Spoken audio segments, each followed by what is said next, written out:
Before getting started with the program, I want to welcome Chairman Tom Tunney to the podium. He is the chair of the newly formed Special Committee on the Casino. He will also acknowledge his colleagues who may be present. And I have been asked to acknowledge Alderwoman Nicole Lee, who is our newest alderman for the 11th Ward. She is coming.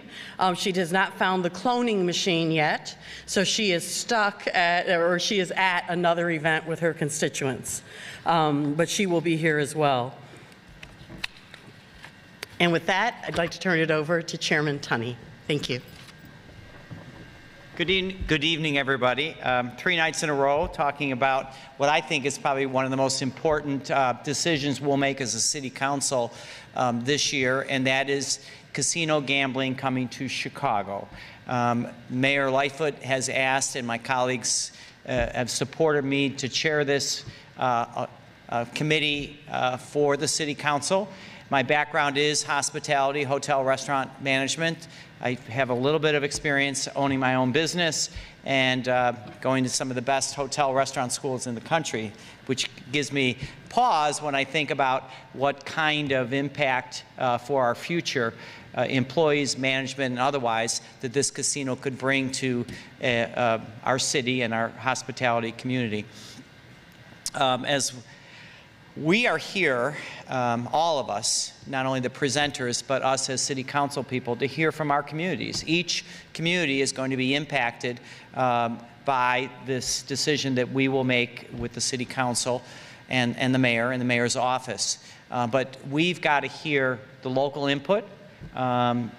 I've heard already for the first couple of nights that everybody wants the casino and the casino revenue, but they're concerned about the local implications, whether it be traffic, safety, minority participation, equity, all sorts of very, very important issues. So we want to hear about this particular location. It's been if my understanding is, I've been on the city council, by the way, for almost 20 years. So I've seen various reiterations of what could happen on this property. So we're excited to see whether this group will be, they are a competitor already because we started with 5 and now we're down to 3. But we really need to hear from you, and I know our moderator is definitely, her 8th grade school teacher is going to come out. But we also have our Director of Economic Development for the city, Samir, and our Chief Financial Officer. So we got everybody here listening to see whether this could be the most appropriate location. We've got comments coming to my office about all the locations, both pluses and minuses. But I think we need to hear from the group as to answering the questions and also putting their best foot forward. And as we've heard, they want to listen to you as well as we do. Process-wise, though, there will be a recommendation to the full city council from the casino committee. If and when that happens, it's my understanding that there'll be still a rigorous process with the winning bidder. They'll have to go probably back to the Plan Commission and to the City Council. So there's going to be a multifaceted approach. We hope within the next 2 to 3 months to be able to present something to the full City Council. So I look forward. I've heard the presentation a couple of, I don't know, maybe it was a couple of months ago, but I want to hear from you. And I think as a member of the City Council, my Vice Chair, Jason Irvin, is going to be coming soon. As was said earlier, one of the local alder persons newly appointed, Nicole Lee, will be here shortly. And if we have others, we'll certainly announce them from the podium. So thank you for being here, and thank you for your interest in bringing casinos to Chicago. Thank you very much.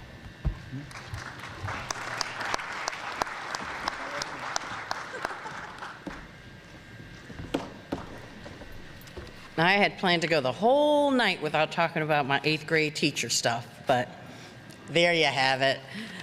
Best job of my life, and so I still think fondly of my little 13 and 14-year-olds, and I'm often reminded of them in my current role. We have 3 goals tonight. First, we want to be sure that you understand the importance of the casino for our city generally. Billions of dollars are at stake, billions of dollars that will help with our pensions, funds for the police and fire department. There are jobs at stake.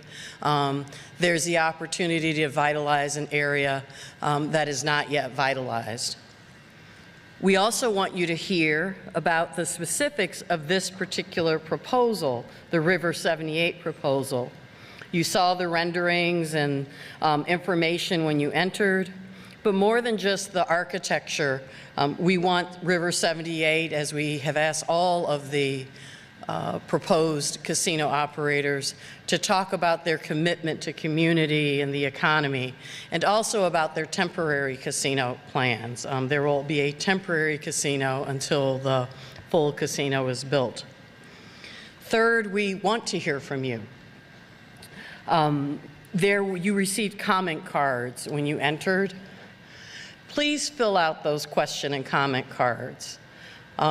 I will not be able to get to all of them, but the record that is created from those questions and comments, yesterday we got a stack about that thick.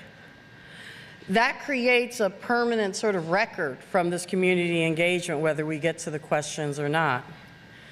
There'll be more than just the comment cards. I will go through some. There are many common themes, as there are in all of these meetings. But we will also have open microphone for about 45 minutes, where I hope we won't repeat any of the questions that we asked before. If you do, I'll say asked and answered. That's my other career as a litigator. But we'll get through that. I also want to be sure that I'm honest and transparent with all of you about the role of community engagement in the city's decision-making process. I'm very proud to be the chief for community engagement. But I also know for this project and every other project or policy that I work on and the dozens of engagements that I lead, community engagement is one part of the decision-making process. It's an important part, but it is not the only part. Many, many factors are weighed when we make a decision, whether it's what casino we're going to put where, what we're doing in public safety, on any issue that we work on. Community engagement is part of the answer, part of the equation, but it is not the only part of the equation.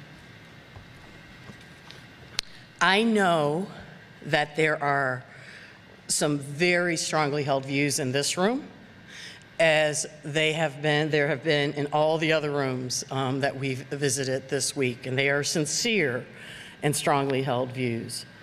What I would like to ask is that we be respectful of one another, be respectful of our presenters on stage, and take this opportunity to really learn as much as we can about this proposal before making a decision.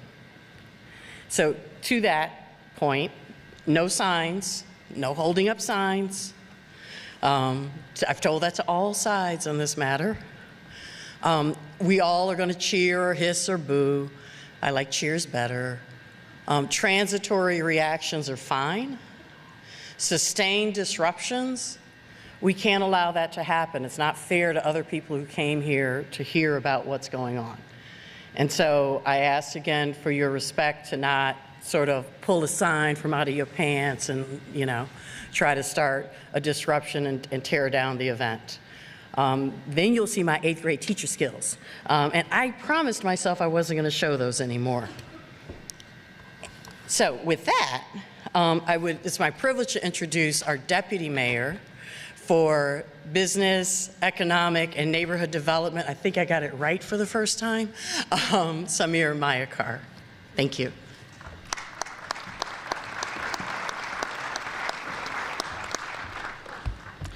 Thanks, Tina. Good evening, everybody.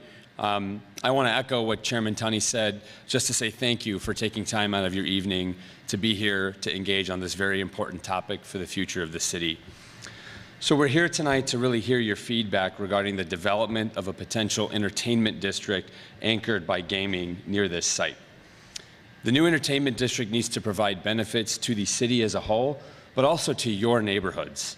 And that's why we're here, to learn if and how this can be accomplished. Now, I wanted to take a moment to frame this project in the context of the broader Chicago economy, because we know how COVID has presented unprecedented challenges to cities all around the world. But I do have to talk about how here in Chicago, we're making a strong comeback. So I'd like to give you a few statistics. The first is, since the beginning of the pandemic, we've maintained the lowest unemployment rate amongst our big city peers of New York, LA, and Houston. Our airport, O'Hare, last year became the top port of trade by value in the entire country. In 2021, we saw 173 companies make what we call pro-Chicago decisions. So this is companies that have chosen to move here or to expand here. And in 2022, already in the first quarter, we're at over 50 pro-Chicago decisions, so we could outpace last year. The startup economy, which is where I come from, in Chicago, it's never been stronger. Over $9 billion of capital raised in 2021, and $12 billion startups were minted last year. Now, those are a lot of the positive things that have happened economically. But we know that, of course, not all parts of the economy have recovered equally, just like not all neighborhoods have recovered equally. The arts and entertainment sector, as an example, it was severely impacted by COVID. If you talk to folks in that sector, they'll say we were the first to shut down and we were the last to reopen. That sector, the creative economy in Chicago, pre-pandemic, was a $3.2 billion industry, employing nearly 90,000 residents pre-COVID. The hospitality sector, that really defines Chicago in the eyes of many visitors, was similarly impacted. It's a sector that pre-pandemic employed over 200,000 hospitality workers across food service and hotels. And of course, tourism globally has taken a hit. Before the pandemic, Chicago welcomed over 60 million visitors to our city, and it's going to take us several years to get back to that number and to surpass it. So this context is why the project we are discussing tonight is so important to the Chicago economy. The future of great cities is one that's being questioned worldwide. And we are confident in a strong, vibrant Chicago, given some key elements of our recovery pipeline. An example, the Obama Presidential Center. It's going to open in 2025 and will bring over 800,000 visitors to the South Side. Mayor Lightfoot's Invest Southwest program has mobilized over $1.4 billion in 10 neighborhoods across the South and the West Sides, and many of those projects will break ground later this year. The development we've seen not too far from here in Fulton Market is nothing short of breathtaking. There's over 8,000 residential units under construction right now or in the pipeline, and corporate office space is being leased up at a very rapid clip. And in the core of downtown, the city is supporting revitalization efforts in the Mag Mile, State Street, and LaSalle to ensure that our central city comes back stronger after the pandemic. When you match all of this with the infrastructure investments from the Biden administration, a planned new terminal at O'Hare, you can see why businesses are betting big on Chicago. So the project today that we're talking about, all of the developments that are proposing a casino in Chicago offer nearly a $2 billion entertainment district anchored by gaming, which is key to our recovery trajectory as a city. And that's not to mention the temporary site that each project team is offering, and the city has offered a few sites as well. So the city has pursued gaming for over 30 years, but Mayor Lightfoot helped secure approval from the state legislature to make this project a reality. And I have to note that we are in a competitive world, and many cities across the U.S. and across the world offer gaming. These are cities that we compete with. Cities like New York, Boston, Philadelphia, global cities around the world, London, Paris, Sydney, Singapore. We compete with those cities for businesses, for residents, for tourists. They all offer gaming. So we received 5 bids for a casino in Chicago, and this week the focus has been on the 3 finalists.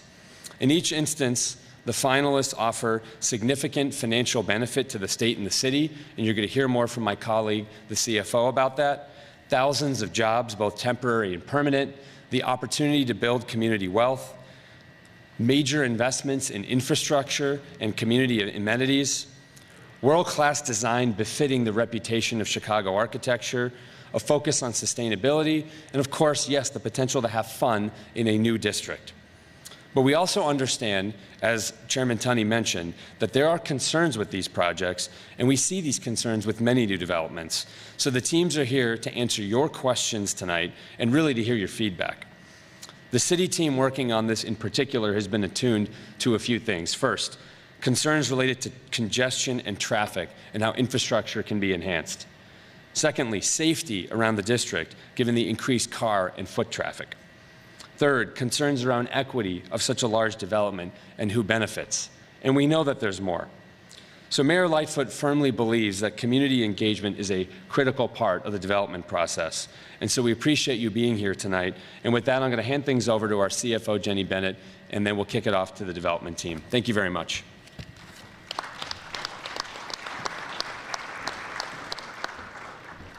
Good evening.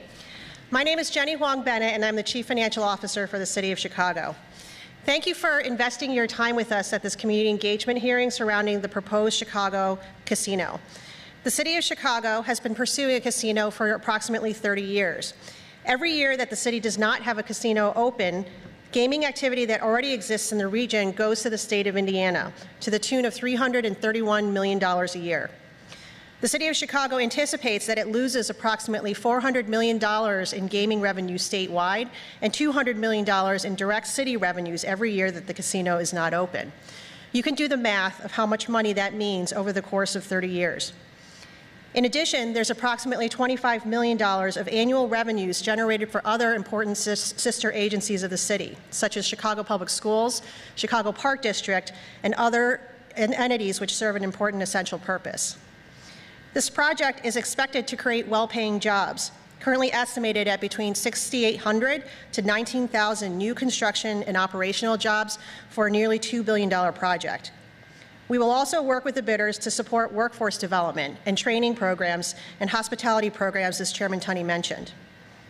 Casino revenues go to pay for police and fire pension funds and for essential city services such as public safety, streets and sanitation, among a number of other expenses. In fiscal year 2022, approximately $1.4 billion of the city's annual $2.3 billion annual pension contribution is paid for from property taxes.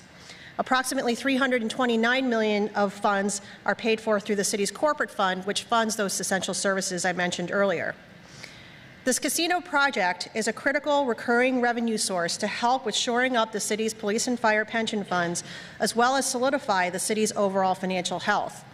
The revenues generated from the casino project will allow the city to avoid raising taxes, largely property taxes, one of the only viable alternatives for addressing the pension liability of this magnitude. Last, but most importantly for tonight, we also want to affirm that any one of these three projects is designed to create an attractive space for both casino and non-casino patrons alike. The city has applied an exceptionally high standard of design excellence with the goal of creating an architecturally iconic project that will integrate well with the community. Each bidder has proposed a mixed-use development, including hotel, retail amenities, including expanded river walks and open park space. Each bidder has also provided a transportation plan that the city believes will address expected impacts on transportation in the area. In many instances across the country, casino projects, especially in urban settings, have both improved property tax values and public safety. In the next 2 hours, we hope that you'll take the opportunity to hear about some of the details of the proposed project from the city and the bidders. But also, it's important for us to hear your feedback, and that feedback is an important part of our process in creating a better project. At this point, I'd like to turn the presentation over to the River 78 team to provide a quick presentation of their project.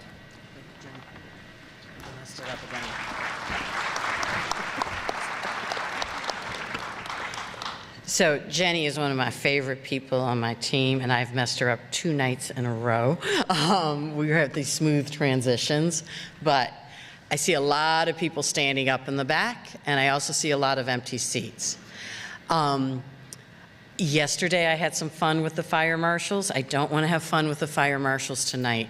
If you have an empty seat next to you, please raise your hand, and if you are standing, I would invite you to please take a seat, and ushers, please help people take their seats.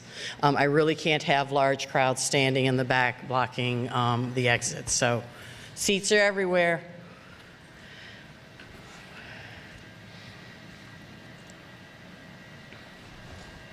Give me just 30 seconds to get people settled in. I'm so sorry.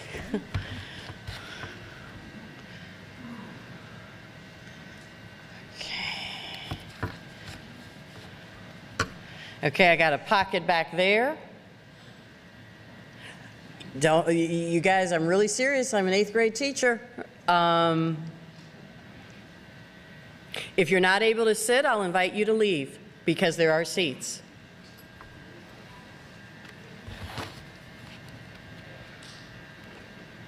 I need my ushers helping people find their seats, please.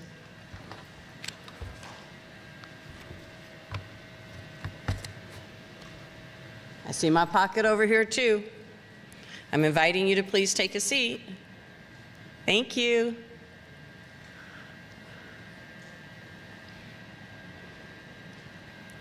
Okay, didn't mean to make that all dark and stuff, and sad, but it really is very, I learned this yesterday. When you got to get people out of here, there's something about people standing everywhere. So thank you all for your cooperation. Thank you for taking seats, and I'll ask my ushers to continue to watch to make sure as folks come in that we find them seats. Thank you so much, and with that, I turn it over to the River 78 team.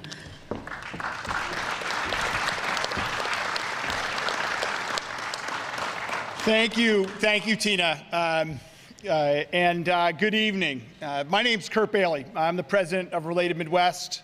First, I want to do a couple thank yous. Number one is Mayor Lightfoot for her leadership in changing where we invest in this city.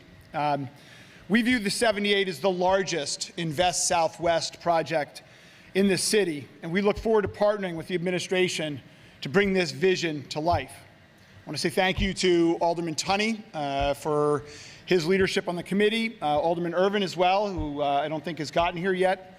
As well, Alderman Sigcho Lopez, I think, has showed up tonight. Thank you for attending. And then I think Alderman Lee may be here as well later. And then also thank you to Deputy Mayor Myakar and Jenny Bennett. It's been a pleasure to work with you over the last year and a half. We look forward to furthering the conversation. It is an honor to share our vision for the entertainment district at the 78 and how we designed it with all of Chicago in mind. The first thing I'd like to say is that we're here tonight to answer your questions. We understand that this feels big and complex, and we know you care about things like traffic, safety, and responsible gaming. Throughout the community process for the 78, we held dozens of meetings with over 3,000 participants, and many of you provided your input and helped make our plans stronger. And we know that's what we're going to do here tonight. But before we do that, we'd like to present an overview of our proposal, because we think there are some things about it that the 50,000 constituents in the surrounding communities may not know. So let's dive in. Related Midwest has been operating in Chicago for more than 30 years. We develop mixed-use properties, affordable housing communities, and luxury condominium and rental homes across Chicago. In fact, we're the largest developer of affordable housing in the Midwest, with more than 10,000 units. And we have never converted an affordable unit to market rate. We never will. We're also the owner of 62 acres of shovel-ready land that we call the 78. Over those 30-plus years, we built a reputation for following through on our promises. And we've worked in 16 neighborhoods across the city. Rush Street Gaming, our partner, is a developer and operator of casinos, including the highest revenue-generating casino in Illinois. You'll hear from their CEO, Tim Dracoff, who's been with Rush Street for 17 years, and how they design and operate with a community focus that has been proven over and over again. Nosa Aoema's BOA Construction is the general contractor of the entertainment district and a 10-year partner with Related Midwest. We are the team that you'll be working with, all of these people right here. We're accessible, we're in the community, and you will see a lot more of us through this process. You've just heard why the city has chosen to build a casino, and a major driver of that decision was to address the city's financial needs and take care of its retirees, the first responders who took care of us. So a casino might be the catalyst that brings us here tonight. But what makes our plan unique is that a casino is just 2% of the square footage that we will build at the 78. Just 2%. The other 98% is for you, for Chicagoans. It's for playing catch in the park on a Saturday afternoon. It's for new companies to put down roots. It's for the Discovery Partners Institute, where 5,000 of Illinois' best and brightest students every year will study and launch their own careers in science and technology. It's for the students of South Loop Elementary when they take a field trip to the top of the observation tower to learn about the tradesmen and women who built our city. It's for picnics and outdoor music and birthday parties. It's for all Chicagoans. This isn't just a professional matter for me. I'm a father. I have 4 daughters. They're all here today. Hi, Lane. And all of us, my wife and I are raising them in downtown Chicago because we're committed to this city. And like many of you today here, all of us on this stage are parents. And we've been working for the last 6 years designing a place that our kids can visit and be proud of, a place that we can all be proud of when we look back in 20 years and see what we've built. So let's start with the city's ask, the objectives outlined in the RFP. Economic catalyst, architecturally significant design, iconic public spaces, live, work, play district, maximize revenues, entertainment destination, jobs for underrepresented people, local business participation, foster arts and culture. You cannot achieve those objectives by simply dropping a casino and a hotel into an existing community and calling it a day. Those objectives call for something big. They call for something transformational. And this is where we're different. We're creating an entire neighborhood from the ground up with a casino already integrated from the beginning. And the fact is that a casino on just 2% of the square footage makes everything else possible. It is the engine that transforms this giant dirt lot today into a vibrant neighborhood. And we know that we're the team to do it. We have expertise in every aspect of this work. We're designers, we're developers, we're operators, and most importantly, we're long-term owners. So let's take a look at the vision. An amazing thing about the 78 is it will be one of the most connected spots in the entire city. You can get there by the L, the Metra, water taxi, walkways, bike paths, the new Wells-Wentworth connector, which opens this year, by Roosevelt Road or by 9094 and 290. And we're right down the street from DuSable Lakeshore Drive. There's a CTA station 1 block away with red, orange, and green lines, and we're planning to build a new red line station at 15th Street. We like to say that the 78 will finally open this stagnant site to the entire city. But it's also true that certain parts of the city will be opened through the 78. It will make Chinatown easier to access from downtown, infusing the local economy with new visitors who once thought a trip to Chicago was complete without ever setting foot south of the Loop. Here's the full site from above. It's more than a project. It's a plan for a sustainable neighborhood that brings disconnected parts of the city together. The entertainment district is located on the northern end of the site, near the business quarter along Roosevelt Road and adjacent to the river. It will be anchored by the casino, a hotel, and indoor and outdoor public spaces for all ages. Every great neighborhood needs a residential district, including affordable housing, and that's what we've placed at the heart of the 78. The Innovation District along 15th Street will be anchored by the Discovery Partners Institute, which is led by the University of Illinois and breaks ground next year. School is coming to the 78. The cultural ribbon is a half-mile waterfront promenade along the river that will always be programmed and active. Harbor Hall is the main public gathering place. This is where you can see a performance on a Saturday night. And then the Riverwalk, my favorite part of the whole site. The city's Riverwalk currently stops at Lake Street, but it was always meant to go all the way to Ping Tom Park. And we're going to build the southern anchor of the Riverwalk, shifting the epicenter of Chicago's tourism southward. The 78 is modeled on the best new neighborhoods in the world, whether in London, Sydney, New York, or Philadelphia. Mixed-use communities like this create live, work, play hubs that are vibrant and accessible. Most of all, they're safe because they're active. So that's an overview of the site. And while the designs we're presenting are concepts, we'd like you to hear the thinking behind them because it draws from everything around the 78. So please welcome Ann Thompson, our Executive Vice President of Architecture and Design, who has been doing great work in Chicago's communities for over 28 years. Ann is a believer in the idea that architecture isn't just about buildings. It's about people and how you bring them together. Ann? Thank you, Kurt. Thank you, Kurt, and thank all of you for being here tonight. When I read this RFP, asking for design excellence, demanding design excellence, I got really excited because it talked about things like iconic architecture and placemaking, and that's what I like to do. And I'm really happy tonight to see so many of you from the design community because I know you believe in it too. This is visionary because I know how design can improve lives. I've spent my whole career on it.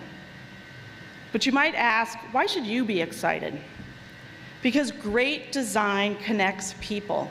Great design impacts people and communities. And the way we're going to achieve design excellence here is through 4 things that will change what it means to live near the 78. Lots of open and green space, active public spaces, connections that weave the community into the existing fabric of Chicago, and most importantly, showcasing the culture that makes Chicago great. The city didn't ask us for a casino and a hotel to be dropped into a corner of a community. It asked for a transformational moment that would positively impact the lives of all Chicagoans. At the 78, we have the luxury of 62 acres, open acres, which means we also have the luxury of asking, first, what can we give back? And that's what we did. That's where we started. We intentionally placed the casino off the riverfront to clear spaces for public plaza and riverfront amenities. The buildings you see here, the designs, they reach across to the city and also back to neighborhoods, using architecture as a great connector. We included moments of verticality that redefine our skyline, creating a great gateway to our neighborhoods in the south and the west. The architecture vision is definitely provocative, but I think more importantly, it's very deliberate. And it's what makes this a world-class destination for Chicago. I want to take a minute to talk about the spaces in and between buildings, because often these spaces are as important as the buildings themselves. This is where people connect in unexpected ways. This is where community takes root.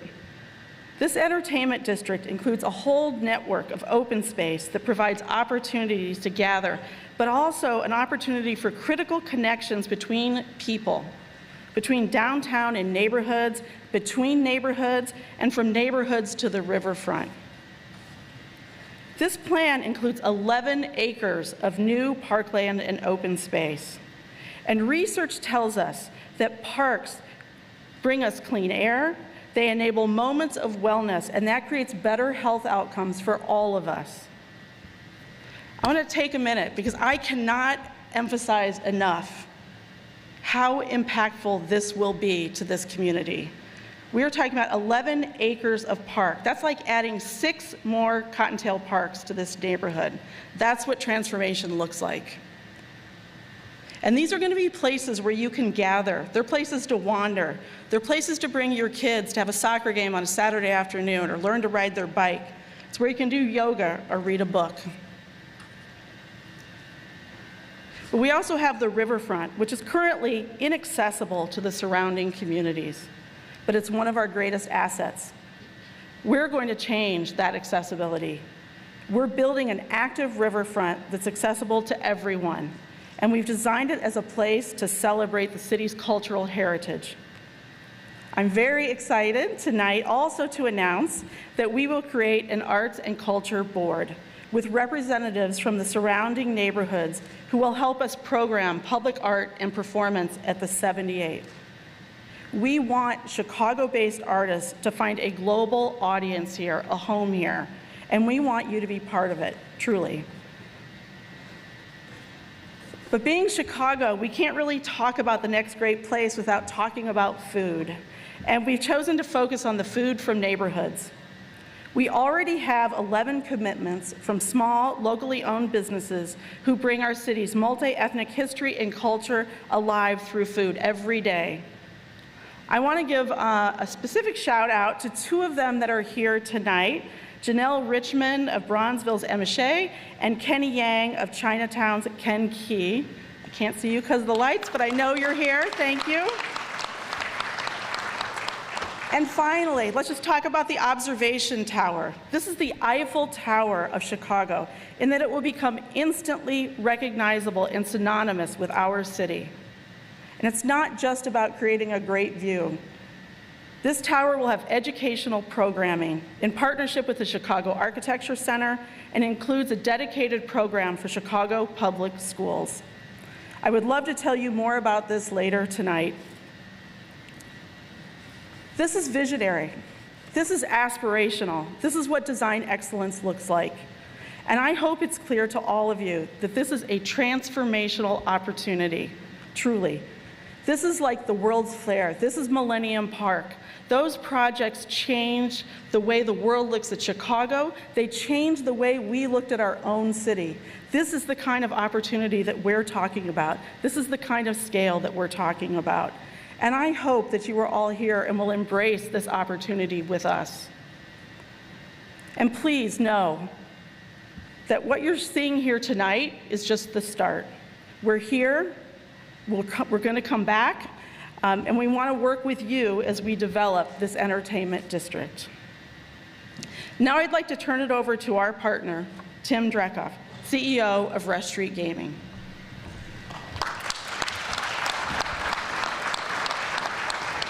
Thank you, Ann, and thank all of you.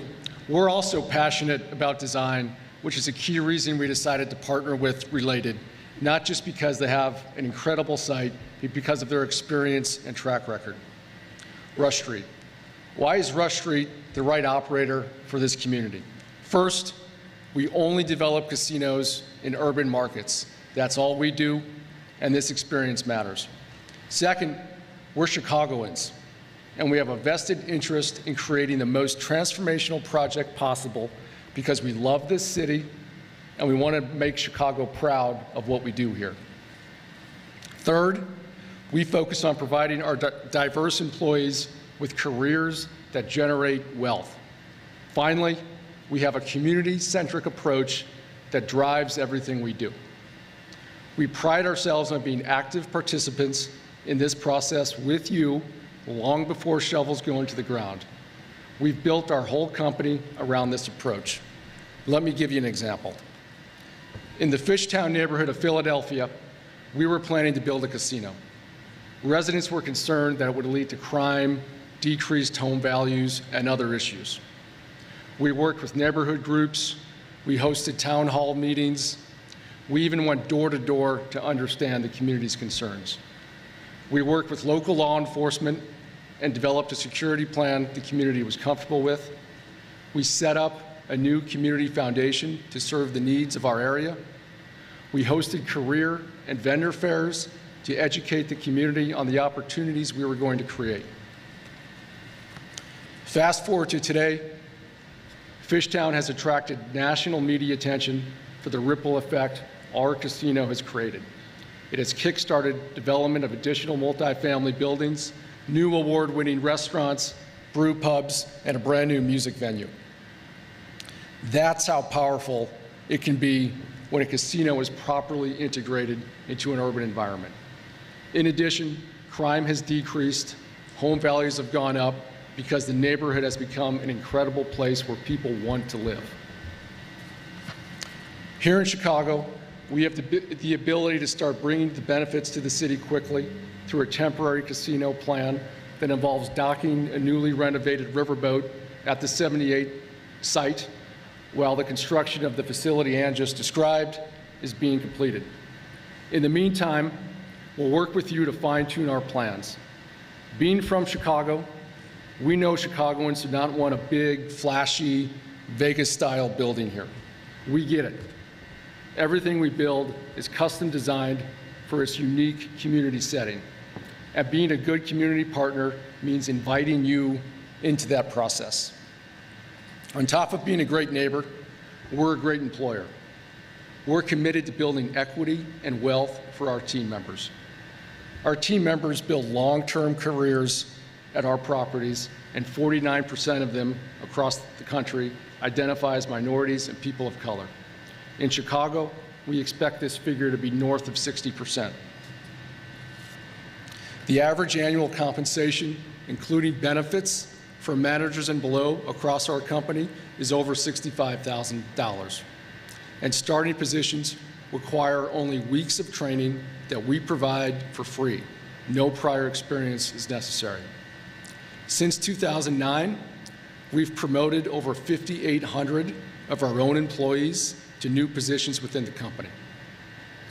We are consistently voted a best place to work in the markets we operate in. I could talk about this all night, but it means more coming from people who've experienced it.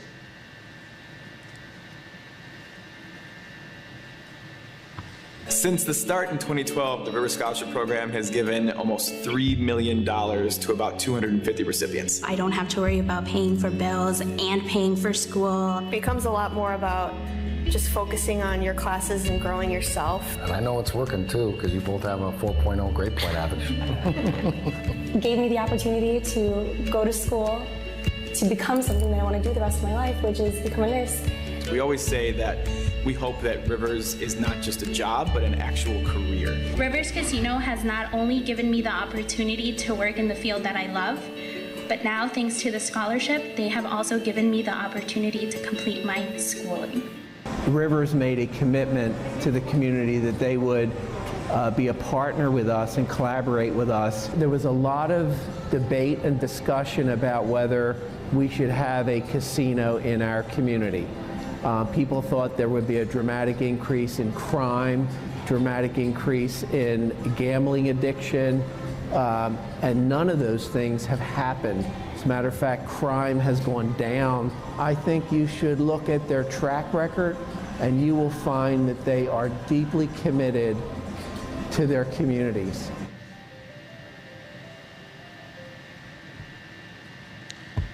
I'm particularly fond of the scholarship program, which originated at our Des Plaines property, where we've operated for almost 11 years. We're proud of our partnership with that community, and we're delighted and thankful to have the mayor of Des Plaines, Andrew Gachkowski, and city manager Mike Bartholomew here with us tonight to answer any questions you might have. They're right here in the front row, crunched in. Thank you, guys. Rivers Des Plaines was also the first casino project in Illinois to feature a minority investor program. Minority investors in Des Plaines are equal partners and have experienced tremendous success right alongside us. We will expand upon that approach in Chicago. As I hope you can see, Rivers 78 isn't just about what we will do, it's about what we've been doing successfully for decades and will continue to do here with you. I'd now like to turn it over to Yannette Garcia for a deeper look at our commitment to sustainable careers. Thank you, Tim.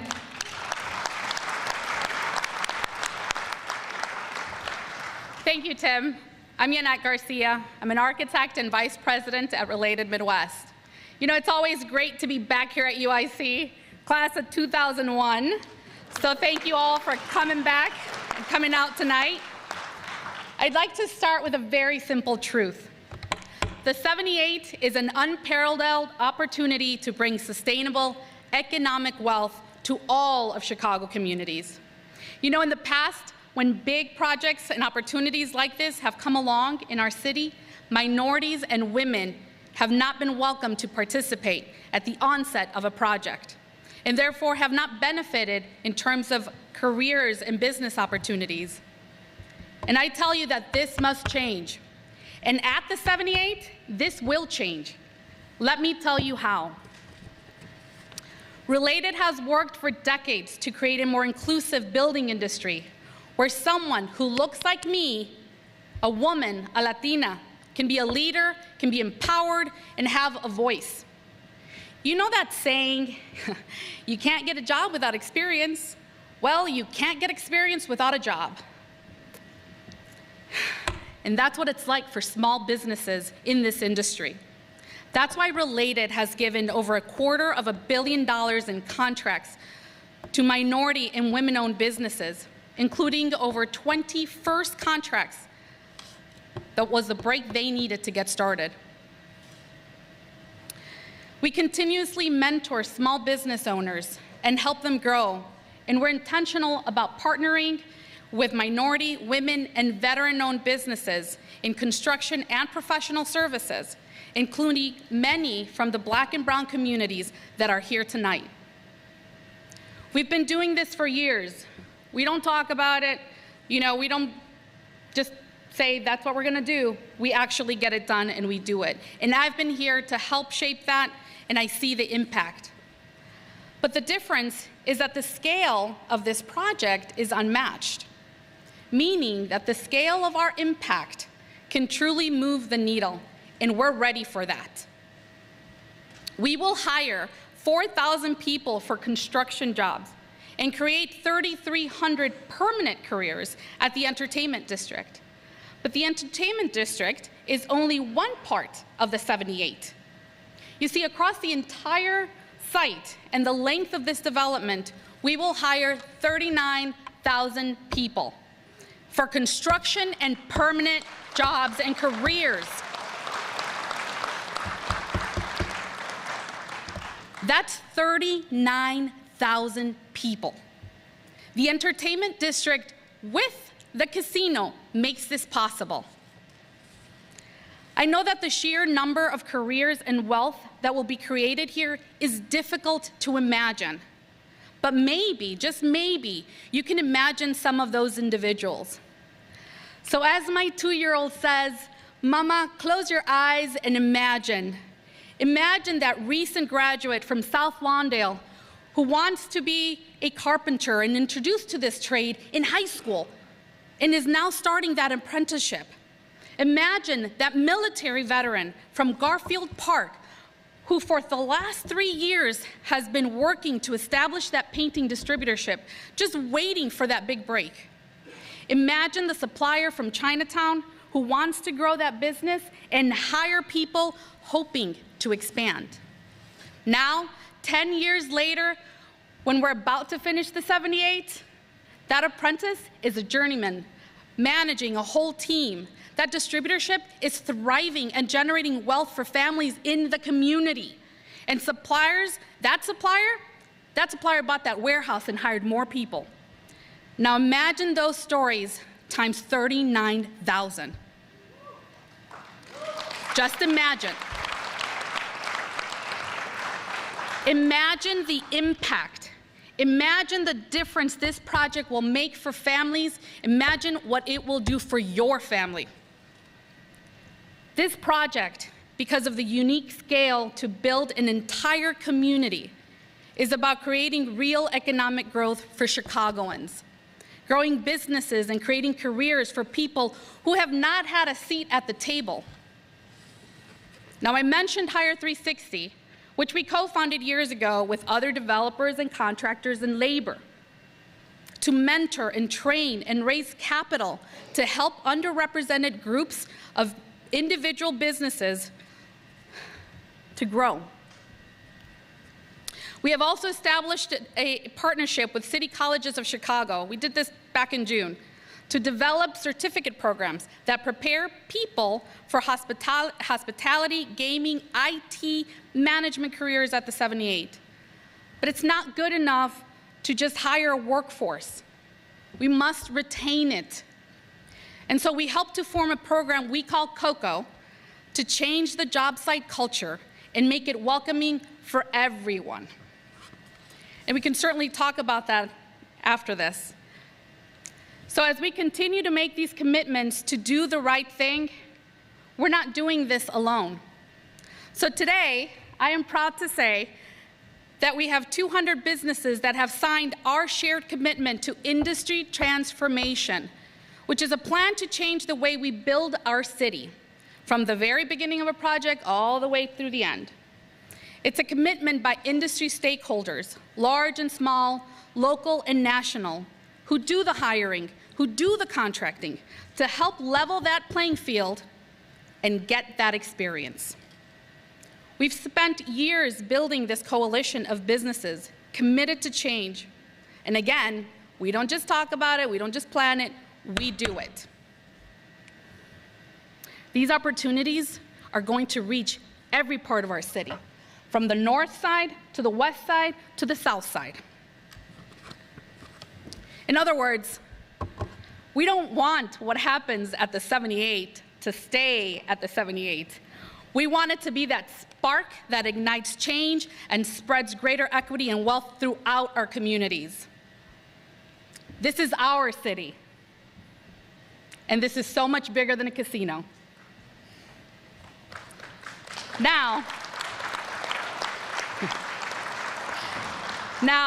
let me introduce to you our prime general contractor, who will build the entertainment district at the 78. I've had the pleasure of working with him on several projects. You go way back. Way back. Absolutely. And I'm proud to call him a friend. Nosa Ehiwama, CEO of BOA Construction. Thank you, Annette. Thank you. Good evening. We've been on an incredible journey together, haven't we, Annette? I'm the president of BOA Construction, Nosa Ehiwama. I founded BOA in a 5x5 office space on the south side of Chicago. For those of you that may not know, BOA means to build your future. And we've been doing just that. We've completed projects all across the city in aviation, healthcare, residential, schools, and many more for over a decade now. We've hired hundreds of people in our communities. And we're proud to say 80% of our staff is women and minorities. See, what's interesting is my story is very similar to many of you sitting in the room today. I am the son of immigrants, and I'm very proud of that. I came to this country at the age of 6, and I couldn't speak a word of English. So who would have thought I would be here today, delivering a speech about 78, a $2 billion entertainment district for Chicago? Who would have thought I'll be building a high-rise, 900 Randolph, in West Loop of our city of Chicago? A son of 2 hardworking immigrants who came to this country for a better life, and my dad's sitting here today. They wanted a better opportunity. They wanted to transform our lives. See, what transformation is and what opportunity looks like, it's me. Now it's my responsibility to do the same for our community. And 78 is the vessel that can help us do that. Kurt mentioned that BOA is the general contractor for the entertainment district. I'd like to point out how rare that is in this great city we call home. For a minority-owned contractor to be a prime on a mega development like this, it's unheard of. It's really unprecedented. It just doesn't happen. Usually, a developer has these mega developments that they work on for decades.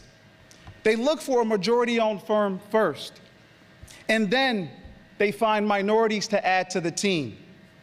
You know, the check-the-box process. On this project, we're the prime. We brought Pepper on board. We brought Blackwood on board as a Hispanic-owned firm, a team, and we're continuing to add others to our team to develop a truly inclusive team. So this is a first. It's also the first time in my career where I've been offered a chance to be an investor. Think about that. Imagine that, building the building but then also having an opportunity to invest.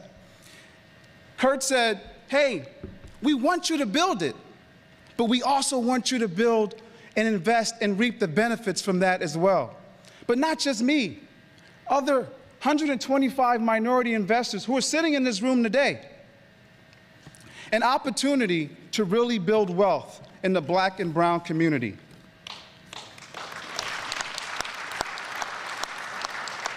You know, it's not about a handful of rich, out-of-town celebrities flying in their private jets, but local people like me and you on the south and west sides of this city, people that don't need GPS and Waze to get around.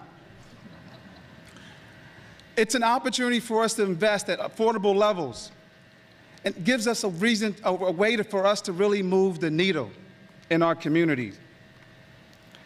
Our team have sat around and looked at ways to really push the envelope. And our team have said, equity and inclusion will be our North Star. Inclusion of people who deserve a seat at the table. Inclusion of people who deserve a voice in the process. Listen, that can't happen in just 2 or 3 months. Being intentional takes years. It takes real relationships. And I'm happy to announce tonight, we're adding 2 board positions for minority members, not because we were forced to, not because it was a city requirement, because we know it matters, and that's real inclusion. So when students come to the 78 for a field trip from South Loop Elementary, Haynes Elementary, or Harold Washington Elementary, they will know no matter what they look like, they can build something like this someday because people who look like them just did it. When you watch the video, and we didn't show it, but maybe we'll show it at the end, Kurt, it reminds me what matters. My kids, your kids, how we can build a more equitable and stronger Chicago for all of them. We all know the saying, our kids can't be what they can't see. We need to truly be part of the change that we seek in our community. The 78 gives us a chance to do that. Let's build a new community together. Let's build 78.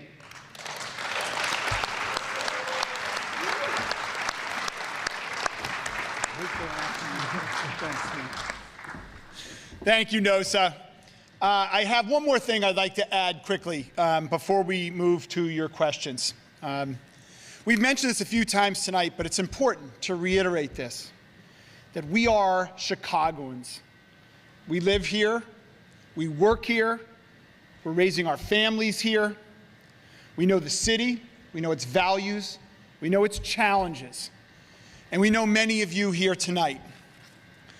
We've met with you over the last 6 years as we began to envision the 78. And we're excited to be able to start meeting with you now to envision the entertainment district.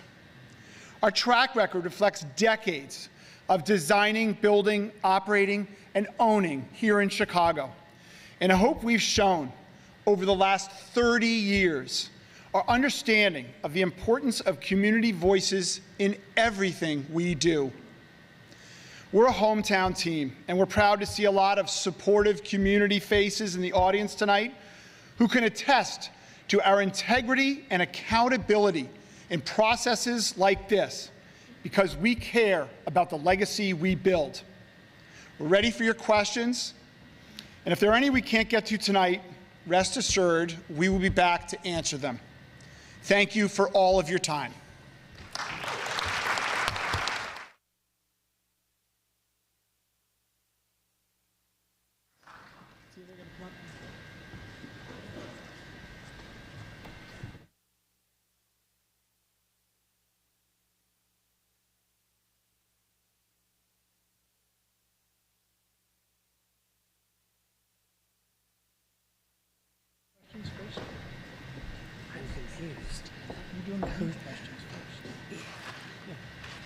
Okay. So I'm trying to make sure I know what's happening here, gentlemen. Okay, I'm going to go into questions. And then perhaps at the end, do we have time for the video? Yeah, you show it. Something, look, I'm an 8th grade teacher, not a producer of shows, okay? So, you want to show the video? Let's show the video. I know you did. You're gonna have time. Okay, first of all, I don't know why you all are lined up like that, because questions aren't starting. The open questions aren't about to start, so I'm gonna ask you to have a seat. This is going to start with, as I explained at the beginning,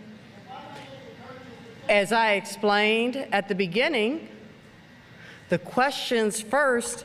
I'm going to go through some of these question cards. So we're not going to do anything until everybody has a seat.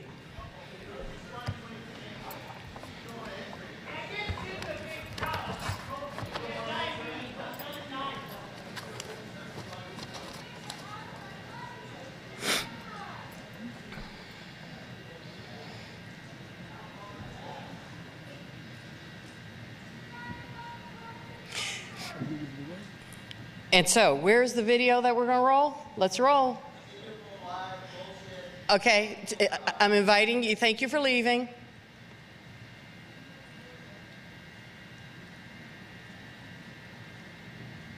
I didn't know that it was more than just the casino, that it's going to be housing, offices. I did not know that there's going to be water taxi connected, there's going to be hotel and all the stores. I didn't know about all the jobs that it's going to bring to the area. I didn't know about the live music venue because I am also a musician. South Loop is just craving, just more amenities, more coffee shops, more small businesses, but also just more entertainment and things to do. I didn't know it was going to be great for families in the community. I didn't know that there was a company, a developer, mind you, as big as Related Midwest, that's serious about hiring minorities, where they're working with us and they're educating us and mentoring us. So I didn't know that so many local businesses were part of the casino. We talk about an awareness of we need to support local, we need to build up our businesses, and what better way to do that than provide them a platform. One thing I also didn't know is about the observation tower. So it's what are we on? I think 1,000-foot observation tower right here in the heart of South Loop. I didn't know we were going to have an Eiffel Tower in the South Loop. I didn't know about the Winter Garden. It'll be great to have a living garden in the community all year long. The other thing I learned is how much green space there is. It is going to be an urban resort. It's going to be a place for everyone to go to. I can't wait to ride my bike from South Loop to Navy Pier. The river, I think it's the most forgotten about amenity we have here in the city. It's historic. I also didn't know that the campus will include a tech lab for students, so that's really great, and also just employees having more jobs in the community is super important. This entire area is going to completely change for the better. The 78 is going to showcase the spirit of Chicago itself and the various cultures that we have. I love that there's parks, there's great places for family, there's great places to walk around, there's shopping, and it's more of a community-like feel still in the heart of the city.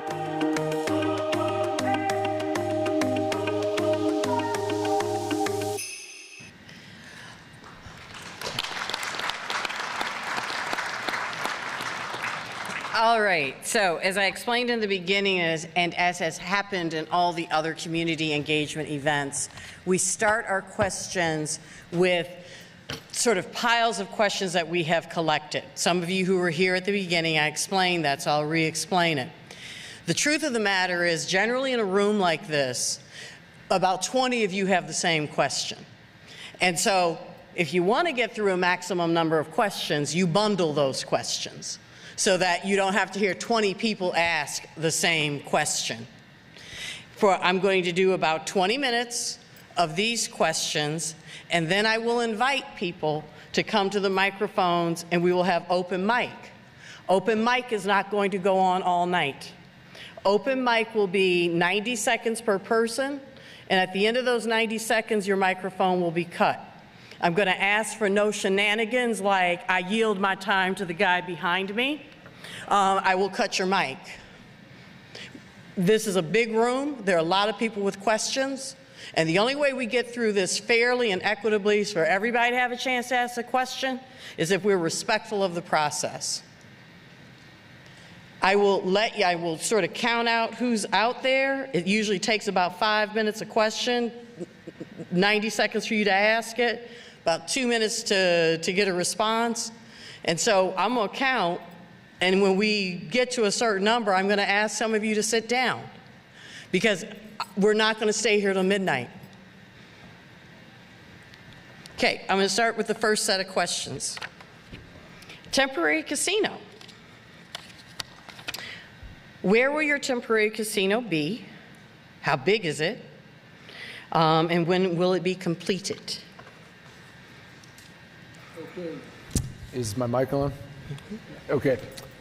So our temporary casino plan for this site that we submitted to the city involved a riverboat, moving a riverboat on the river, parking it right at the 78 site, building the on-site infrastructure we would need to build to support it, and opening up a mini, nice rivers casino actually on the river.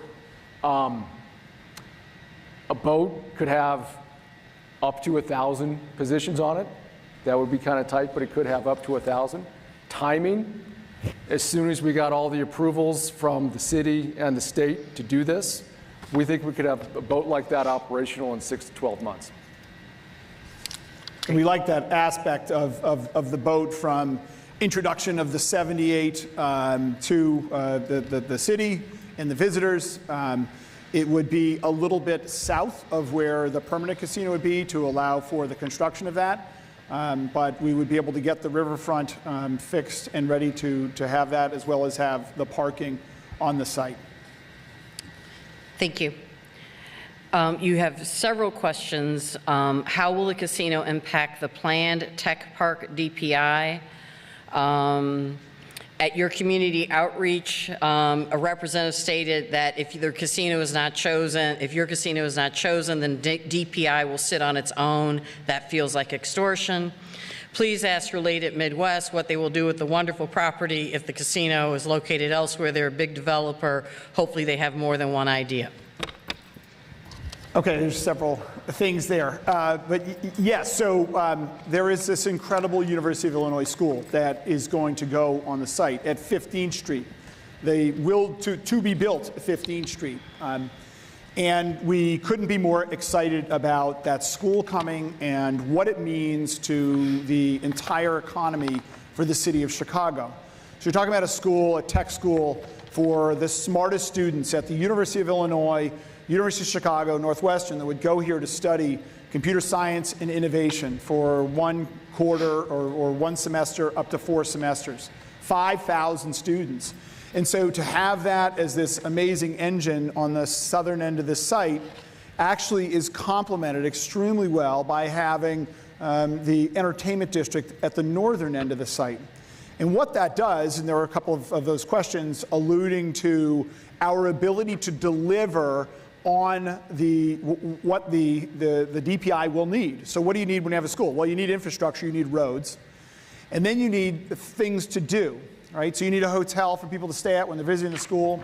You need a place for all of the students and the administrators and the teachers to get a cup of coffee, to get dinner, to go see a concert, to be able to utilize the Riverwalk. All of those things are made possible by the entertainment district at the northern end and the casino driving our ability to put all of that in place. So yes, the casino is critical for our ability to execute on all of the infrastructure. And we also have a great history with rivers as far as having schools adjoining casinos. And we're up on a time limit. Should we keep talking about this, or you want to ask another question? You want to finish it then? Yeah. Well, just real quick, partnerships like this aren't unheard of in the casino industry. In Pittsburgh, where we have Rivers Casino Pittsburgh, we share a parking lot with the Carnegie Science Center. The Carnegie Science Center is kind of like the Museum of Science and Industry, a lot of kid field trips. We do programming with them. It's worked out very well, have a good relationship. In upstate New York, the capital region, We built our development about a half mile from Union College, which is a major college in Schenectady, New York. They have a D1 hockey team that's really good. We're actually discussing right now putting a hockey arena for them, right next to our site, hockey and entertainment arena. So this sort of thing can happen. It's happened before, and we've done it before. Thank you. And you actually touched on something that's in a really long but good question, but I want to get to this that one part. I'm not up on all my casinos, but they are usually near tourist sites or off highways in the middle of nowhere. This site at the 78 does not fit with how casinos match their surroundings, but you said you have one in Pittsburgh. Well, yeah, that's a great question. I'm glad it was asked, because within the last decade and a half, building these casinos in major urban markets, not in the middle of nowhere, off the highway, not on a riverboat somewhere, has become a more popular thing to do, as cities and states are always looking for alternative sources of revenue. And that happens to be our specialty, okay? We built, developed, and operated the first casino in downtown Philadelphia, and I mentioned it in Fishtown. It's about 2 miles north of City Center. We built, developed, and operate the first and only casino in Pittsburgh. We're right next to Heinz Field on the north shore of the Ohio River. It's created a burgeoning entertainment district over there. We're about a mile from PNC Park. We're adding a hotel to that property as we speak. We built the first and only casino in the capital region of New York, just outside of Albany, New York, in an urban environment in Schenectady, like I mentioned. Here at the 78, we look at the casino as the driver for tourism. So that this is what will attract people south. So it allows us to extend the Riverwalk. So the northern anchor of the Riverwalk is Lake Michigan. The southern anchor to that Riverwalk will be the 78 in Pingtom Park. And so that tourism that will come, that will now come south and will come south of Roosevelt Road, we look at it as an enormous component of why this is so attractive as an opportunity for the city. That will be adjoined by this incredible observation tower that we're going to build. And so we want to change the weight of where people that visit this city go. So when somebody says, I'm going to go visit to Chicago, they're going to say, well, I've got to go to Millennium Park, and I'm going to go to Navy Pier, and I'm going to come to the 78. There are 60 million visitors in 2019 to Chicago. It is an enormous engine for this city. And we need to keep having attractions and reasons for people to come to this great city. That's what we want to create at the 78. Thank you. You have there are a series of cards, quite a few of them, that I'm going to read through quickly. One has the actual question on it, but in fairness to the community members, I do want to read the cards, and they're tough. I've lived and worked in the South Loop for 10 years, raising my 2 young children. It's not about the 2% spare casino, the space casino occupied. If you're a mother of 2 young kids, I live in an established neighborhood, and all of a sudden there's a casino to be proposed. How safe would you feel? What kind of people? What about crime? What kind of crime will the casino bring? I want to be somewhere safe and have a positive influence on my kids. I'm going to read you a couple more because they're all very similar. I think the casino will harm nearby communities more than it will help the city revenue. Please don't build it at the 78. Why do you want to jeopardize an already thriving neighborhood for speculative improvement in revenue? South Loop, Pilsen, and Chinatown are thriving communities, and adding our neighborhood casino will drive people out of these communities and increase traffic, crime, and other non-neighborhood activities. You stated that this would revitalize the surrounding community. Why do you feel like these communities need revitalizing? There's a lot there. I think I might start with the crime. We hear your concerns on crime. We've heard concerns on crime in each development in each casino development that we've done across the country. We think we can address them. Invariably, we've seen when these casinos do open, that crime that everybody's worried about it doesn't appear. We have lots of people coming in. It activates the neighborhood, and active neighborhoods have less crime than inactive neighborhoods. Also, it's interesting. We want to ask the question about crime, right? When crime goes downtown and goes up north, we got questions and we're concerned about our kids. That's interesting to me because my office is on 71st and Stony Island. I live on the south side. We see crime all the time. Poverty breeds crime, right? So here's an opportunity to create jobs. If kids have jobs, if the community have jobs, wouldn't crime go down? We're focused on crime coming in a community and us not being comfortable in the neighborhood, but there's crime happening all around us on the south and west sides of our city. Developments like this, jobs like this, is what 39,000 jobs is what drives crime down. So let's focus on what's important. Mike's on. I want to add, one point to that, and I think it speaks to the design. And this is a real differentiator for us from some of the other sites that are being considered. Other sites are looking at putting a casino in an existing neighborhood. We have 62 acres here. We're creating a new casino. And what that does for us is that it allows us to control that narrative. It allows us to control how that unfolds. When you're putting something into an existing neighborhood, there's a lot of conditions that you can't change. They are there and they are difficult to modify. Here, we get to control it from the start. We get to control it with an eye towards safety and security from day one, and that's what makes this different. We have the mayor of Des Plaines and the city manager of Des Plaines where we built a casino about 11 years ago. Anything to add to the crime conversation? Microphone. Thanks. We had the same concerns when the casino was proposed, and we've seen no rise in crime in the city of Des Plaines. We've not had to hire a single additional police officer, a single additional firefighter. They've integrated into our community really well, and we're glad to have them.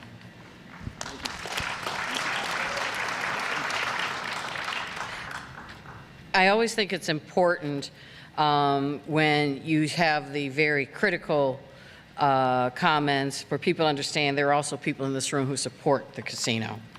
Thank you, BOA and Related, for what you've already done for returning citizens, and through them we've been able to maintain jobs, raise children, buy homes, when a lot of times we were counted out. But Related and BOA trained us and took a chance on us, so we thank them.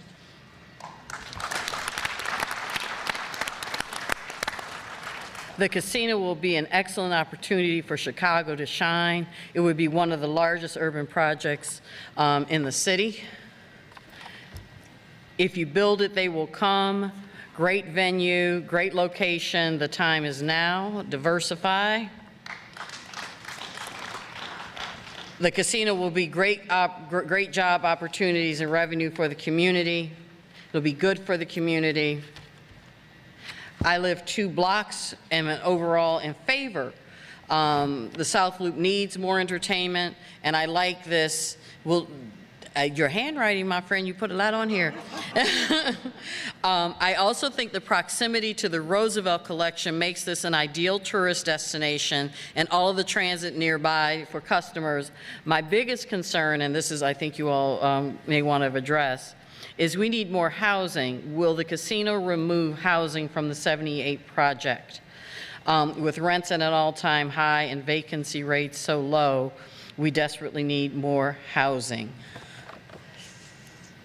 Do we answer? Yeah, so no, it absolutely will not take away from the housing we're going to build. We spent so much time listening to what we went through with the community process 6 years ago, and about how important all of these things were. And we looked, when we had this opportunity in front of us, we looked at examples of other places around the world where casinos have driven incredible neighborhoods. And those examples are myriad. And that's why we enjoy this process, and we'd like to have it further with all of the neighbors, because there are a number of examples of how that has worked extremely well. Specifically, in Sydney, there's a neighborhood that started with a casino that now has Google's national headquarters across the street. It has the highest end residential in the city surrounding it, as well as the best retail. And so we want to create that environment. And that environment means you need a lot of housing. But it needs to be affordable housing. And nobody focuses on affordable housing more than we do. No one has built more affordable housing, and that will be an absolute objective at the 78, to build as much housing as we can and as much affordable housing as we can. So the casino, again, is the engine that allows us to build the infrastructure that allows us to build housing at this site. Thank you. Tamika Holt, you have 39,000 people on here, so I don't know if that means you represent 39,000 people, but got my attention. These are equity questions.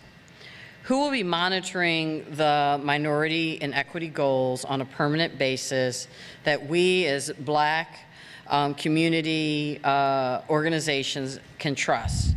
We have business and workforces to develop and a population to hire and help develop as well. We need to make sure we are getting our percentage of the contracts, jobs, and ownership as well. I know y'all talked about this, but it might be worth clarifying. Hi, so if I can take that one. So who will be monitoring? So we've partnered with Hire 360, who will be helping us monitor not just the contracting values, but the hiring opportunities. But I will also tell you this, that in the history of the work that we've done, we tend to partner with other organizations like Community Empowerment Through Construction or Tandem Ventures. So there's opportunity there for partnerships. What was the second part of that question? I'll add to that while you're getting to that. When you look at diversity, and it was a great question. Impact. When you're in these communities, and I see a lot of faces in the room today, giving back and mentoring these organizations and giving them an opportunity to build capacity. Hire 360 does that, but also related in BOA, we have a history of doing that, right? Because we know there's a lack of capacity in the industry. So in order to solve that problem, we have to build that capacity. So we're working with insurance companies, we're working with bonding agents, and we're creating and eliminating these barriers, these systemic barriers that have existed in this industry for decades, right? That eliminate and really prevent African-American owned firms from participating at these levels where we're participating at right now. We're primes. We hire. I'm hiring. I'm making decisions on who's going to be on a job site. Black and brown people will be on this job site because we're at the table. Our voices, and we're making those decisions, right, Yannette? As we're going through that. It isn't a matter of we have to go through 3 layers above or talk to someone else to make those decisions. I'm inclined to hire people that look like me because I see them every day. I got 2 boys that look like me. I got a daughter that looks like me, right? Right. Okay, I'm going to ask you, please. I'm asking you, please. We are not going to have people yelling out.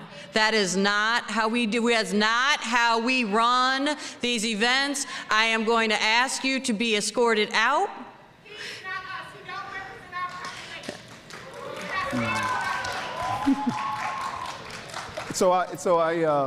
Tina, when you hear comments like that, it's very, it's interesting because at the end of the day, when you look at the color of my skin and who no, sir, please stop. Okay. We're going to stop.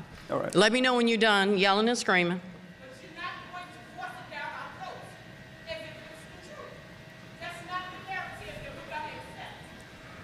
Okay.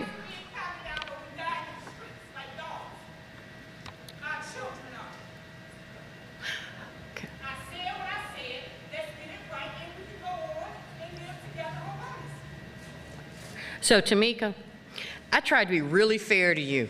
I read your question. Okay, then very well. This is not the forum for that. And this is not how we do it here. No, we're not. Trust me, we're not, because if I feel threatened, that's a whole nother call I make. Okay. What will River 78 do differently from the other 2 casinos to ensure diversity and inclusion in all aspects? I'm going to read all these. Will the 78 and Rush Street, redistribute part of the revenue generated from the casino back to neighboring neighborhoods. Why don't we take that one?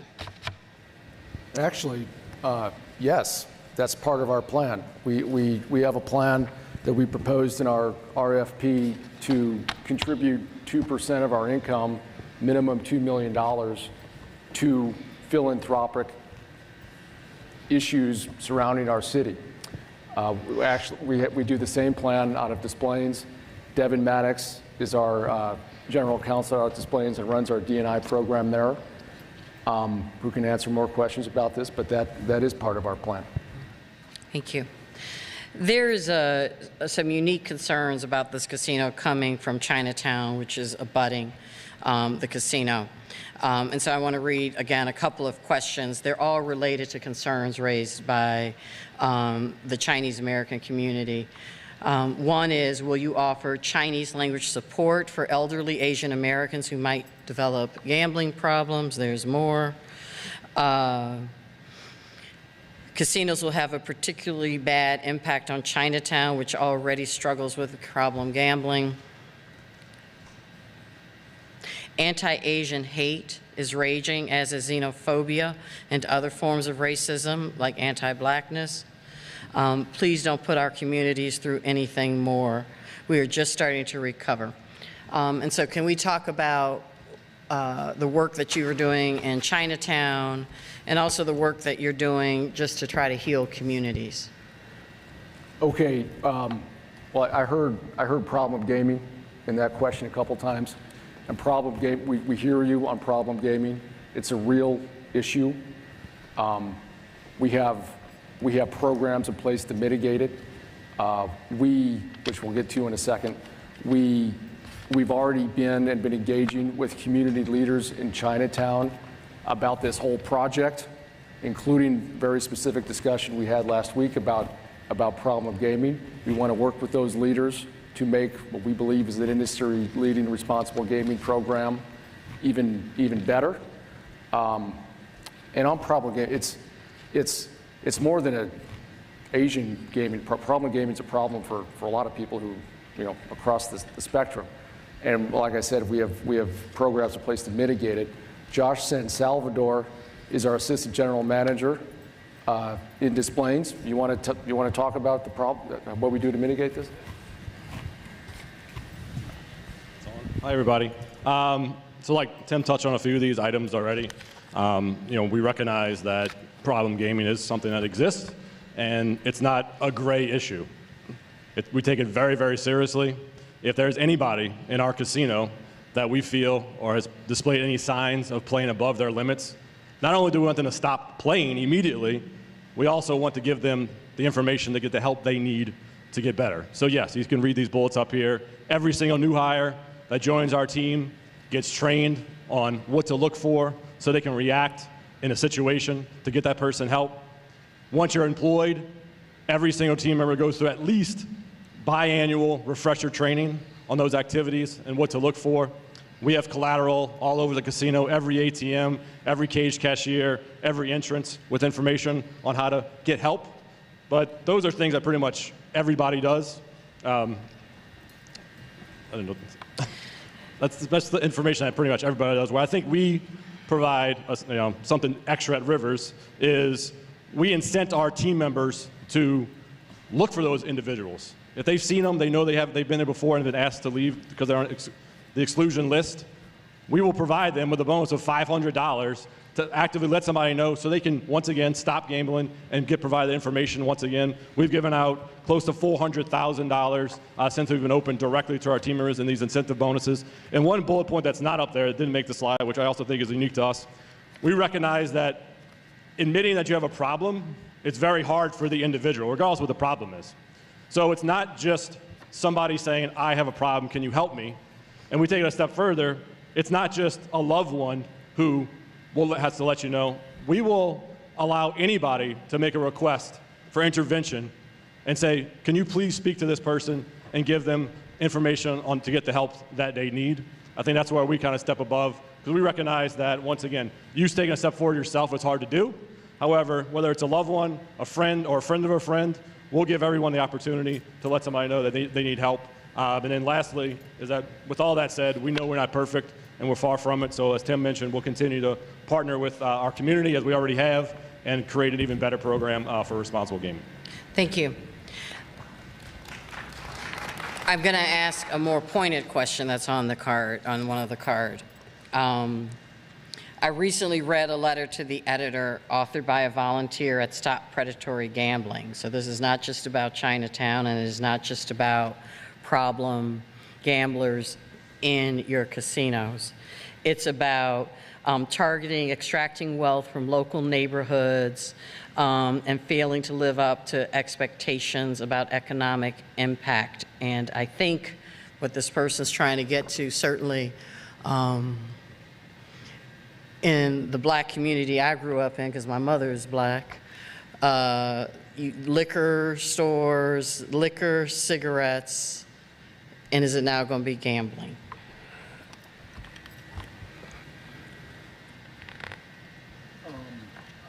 Can you So help me a little predatory bit with the question? ads about predatory marketing. Okay. That's not what Rivers is about. Rivers, our brand, which we built organically, is a high-end brand. It's aspirational. It's about entertainment, fun, and gaming. We're really proud of it. We've branched out into online. Bet Rivers. We've branched out into our charitable foundation, Rivers Gives, and we don't do any marketing like that. It's not good for our business. It doesn't help. It only hurts. Our customers are high end. They come to our casino to have some fun, make some wagers, and have a good time, and see their friends, see our employees, etc. Our average revenue per customer is more than 1.5 times all the other casinos in Illinois. That means we have a high-end customer that can, come into our establishment and afford to lose a few bucks here and there. In terms of the community, like we've said, we're going to be investing in this community. We're going to be connecting with this community. We're going to be going into those neighborhoods where the liquor stores are, and we're going to, be trying to find people to work for us to build the facility and to work for the facility permanently. And we want to build a terrific place. Again, the casino is roughly 2% of the floor area ratio or the square footage of this entire giant site. And we're going to use great design on that building and everything else we do there to create a really special environment. We're our long-term owners. We are going to be partners on the rest of the land for years to come. We care about how this place works and looks. So we're going to take about 6 questions on this side and 6 questions on that side. Travis, count off 6 and stop the line. Count off 6 and stop the line. If we can answer quickly, we can get through more. Eeny, meeny, miny, mo. Oh, it's a youngin'. I'm going to start with a young person.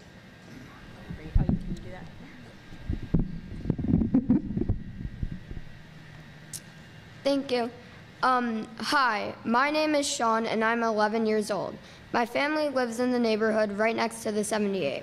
Last year, I was fortunate enough to go on a walkthrough of the 78 property after the Wells-Wentworth connector was mostly completed, and I was the first kid to ride my bike on the brand new road. I did meet Kurt Bailey and from Related at that time, and I remember him telling me that they are developing this site for me. Everything that they're doing and their plans and ideas are for me, and I was very excited about this. At that time, there were no plans for a casino, but there were great ideas for what the property could become.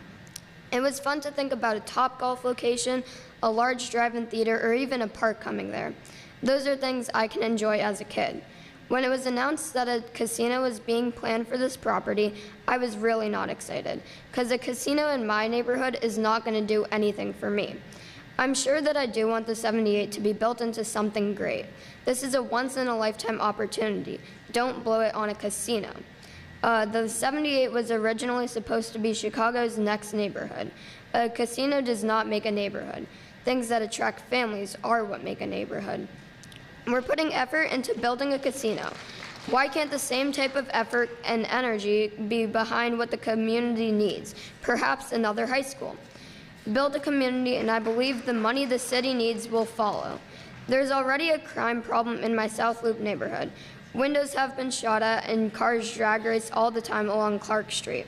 How can I feel safer as a kid when you build a casino as my neighbor? You got 10 seconds, my friend. Please build something great at the 78, and that's what you can do for me, Mr. Bailey. Thank you. You got dispensation because you're little. Sean, thank you so much. And I remember you riding your bike on the Wells-Wentworth connector, and I appreciate that extremely well thought out letter. And I appreciate you coming here tonight and standing up and saying those words. And I will tell you that we are so focused on trying to build something great at the 78. And it is our belief that we can build something spectacular there. And we have, you know, Ann Thompson and some of the best designers in America. They're going to work on making a great place. And there are so many examples of great places being anchored by entertainment. There's so many things other than just gambling that will happen at the site that will be caused by this engine of the entertainment district to allow us to build all the infrastructure, to build those 12 acres of parks that we're going to have, to build the Riverwalk. We care, like my daughters that are here today, about building a great place. And I hear you, and I hope we can work together to figure out how to do that with the casino in there. So thank you for your thoughts. And so, thank you. In order to get more questions in, I'm going to 60 seconds, talk fast, 1 minute or 90 seconds, talk fast. Pick one of you to answer the questions, okay? And that way we can get through really fast. All right, 60 seconds, lightning round, go. Hello, my name is Crystal, and I have lived across from where the 78 will be for over 14 years. I am a small business owner, I am a Black woman, and I want to know, are you guys going to make some affordable commercial spaces for businesses like mine and like my constituents? Because it is very difficult sometimes when you have a commercial lease. I don't know what businesses you guys are in, but those commercial leases are intense, and sometimes it's difficult. How are you guys going to support businesses like me? I'm in the neighborhood, literally right across the street, excited about this opportunity, and would love to be a part of the 78. Thank you. You bet. So that's great. What kind of business are you in? So I can. I'm in the beauty business. Oh, it's terrific. That's great. So we would absolutely love to talk to you about it. I mean, we look at what we're trying to do here. And again, this engine of the entertainment district that will drive everything, and the continuation of the Riverwalk, and every architectural boat tour that goes along the river will stop here and people will get off. And so talk about working with business. We absolutely want to do that. Not only on can we figure out a place for you to be on the 78, but how do we take all of these tourist dollars and this energy and what we're going to deliver here, and how does it get out to the communities around us? Specifically, how does it get down to Chinatown? How do we get the boats to go there? That's a huge piece of what we're doing. We would love to sit down with you and talk about a way you can be a part of this. So thank you for coming tonight. Thank you so much. Hi, my name's Claire Halpin. I'm an architect in Chicago, and I'm part of a few organizations. Bird Friendly Chicago. I'm a volunteer for Chicago Bird Collision Monitors and on the board of Chicago Ornithological Society.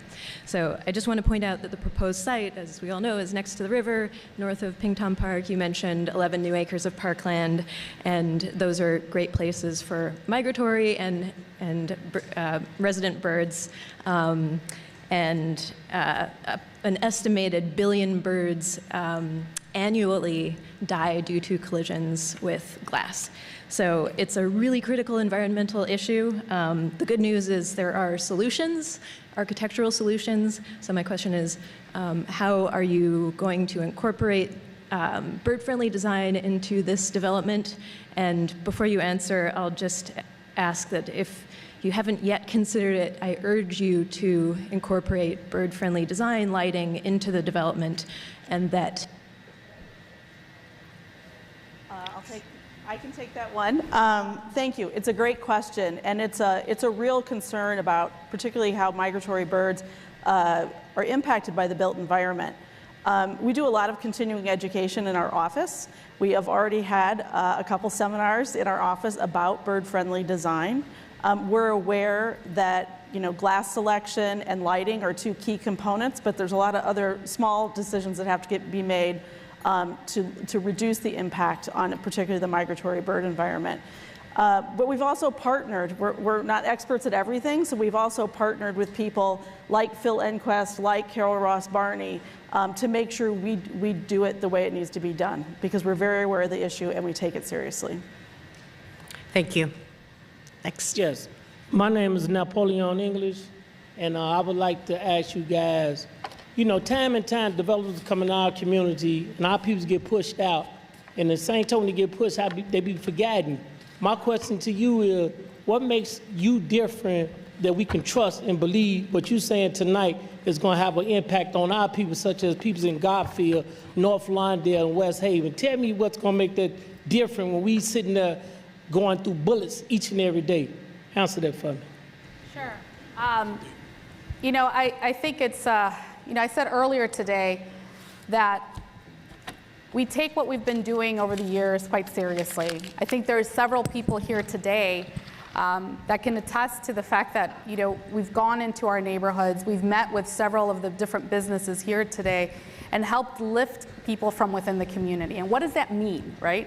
That means that we open our doors at our office and we have mentorship opportunities to teach someone, to bring someone along with us in teaching them how do we do bid estimates, how do we read contracts, how do we really teach a business to be able to be successful, right? So if we're able to do that, that's one step. The second part of it is that we've given contracts to over 20 different businesses, their first contract, mind you. And so we're doing that on the construction side. As it relates to permanent jobs and different types of opportunities, I know that our Rivers partner has also historically done hiring fairs where they could, come in and be trained. Do you want to talk a little bit about the hiring side for Rivers?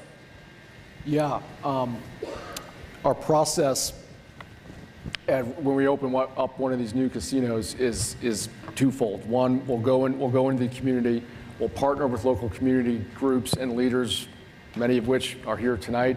We'll set up an information session where we'll go into the community, find a gymnasium or something, community center, and explain the jobs, the careers, and the vendor business opportunities we have to offer as soon as we get going here. Once we get closer to opening, we'll go right back into those locations, and we'll host the job fair. We'll advertise. We'll instruct people to come with the right documentation, and we'll hire people right on the spot. We'll do vendor contracts right on the spot. We will educate the vendors on what it takes to be licensed with the Illinois Gaming Board so they can do business with us. And we've done this before, and we look forward to doing it again here at the 78. And I'd also like to add, catch me after this, and I'd be happy to talk more about it with you directly. Right, thank you. Next. Yeah, David Wu, Chinatown resident and former Pingtown Park Advisory Council president. I've seen your design concepts for the past 4 years, and every time I'm disappointed that the largest buildings are right at the edge, 60, 80-story buildings. I have a new name for it, the Great Wall against Chinatown. And if you don't listen to our comments about the design and how it affects neighboring communities, how are you going to address our real concerns, problem gambling, congestion, impact on small businesses? And so I just want you to listen to us, how you're designed, how the whole thing impacts South Loop, Chinatown, Pilsen. Because that terrible 80-story, 60-story building is the Great Wall against Chinatown. Thank you. Mr. Wu, I hear you. We've talked about this in the past, and Ann can address this a little further, but working with the city, working with the designers, working with Phil Enquist, one of the best kind of land planners in the country, we determined and we worked on how you would put FAR on the site and how it should work. And what we came up with continually with kind of all of the stakeholders was that you wanted to accent the river, and that's why the lowest buildings are along the river, and they kind of step up as you move away from the river, so that all these views and everything kind of goes to the river, if you will. And that concept, again, was vetted over years of public meetings and a lot of stakeholders. I know specifically that you're concerned about that one site, which is, I think, the best place, which is right north of Pingtom Park. What's interesting about the views of downtown that you're talking about, once you get over a couple of stories, those are impacted. And so whether that building is 5 stories or 30 stories, it's not going to change that view. But we're happy to sit down and talk to you further about what that looks like. We have a plan to commit to a new lighting program for Pingtom Park. We want to make that park as great as it can be, which is have more visitors because it's a very special place. And we want to build something that is respectful around it as well. And I just want to clarify, this engagement, when we get down to the finalists, that will be the engagement where some of this nuts and bolts stuff will really have a chance to be explored. Next. Yeah, my name is T.O. Hardiman, president of Violence Interrupters Incorporated and former candidate for governor here in the state of Illinois. My question, I talked to some of my NFL friends, and I'd like to know why Stephen Ross, one of the billionaire investors of your organization, Rivers 78, why did he fire the African-American head coach that blew the whistle on him for trying to rig games? That's number one. I know you all may not be able to answer that question. And also, I understand the needs of Chinatown, Pilsen. I'm concerned about Blacktown. That's what I'm concerned about. On 79th Street from 79th and Damon, 79th and South Shore, we had 1,000 abandoned storefronts. That's just on the south side of Chicago. So I'm concerned, what is your track record in the black community before you decide to build this casino? And I know you may not be able to answer Stephen Ross's question about why he fired the African-American coach, but the thing about it, sometimes billionaires overlook regular people sometimes, and a lot of us are not impressed by billionaires either. So we want those questions answered there if you can. So we're not going to talk about the coach? No, we're not going to talk about the coach. That's a relevant issue, though. They fired the African-American head coach, Stephen Ross, the billionaire, the owner of the Miami Dolphins. So, hear you, that's an issue, but we're going to talk about casino tonight, and your questions about, okay, you want to respond to I think I appreciate the question. I don't have anything to do with the Miami Dolphins, unfortunately, usually, but fortunately tonight. But I will tell you this, we look at this as a transformational project in a number of ways. The most important, from a design standpoint, from what we're going to try to do on the site, and then Nosa, I want to talk about the most transformational for what we're going to do on the hiring on the site and how we build it. But the most transformational is to try to drag investment south, right? So Invest Southwest has been an enormously successful program for Mayor Lightfoot. This is a way to do that on a massive scale, to take the programs that we've been working on and to take enormous investment, which is such a critical piece, right? We talk about huge dollars coming into investment into a $7 billion project, which is going to take the weight of the city of Chicago south and bring it south. And we hope, and we will design it to do that it's going to bring that investment south and continue down to Chinatown and south from there. So those opportunities for jobs and employment and just energy will be brought south. And that connection, thanks, Kurt, because that connection to those jobs is right there. If we look at the south side and the 71st and Stony, my office is on 71st and Stony Island, so I'm very familiar with that corridor that you're referencing, right?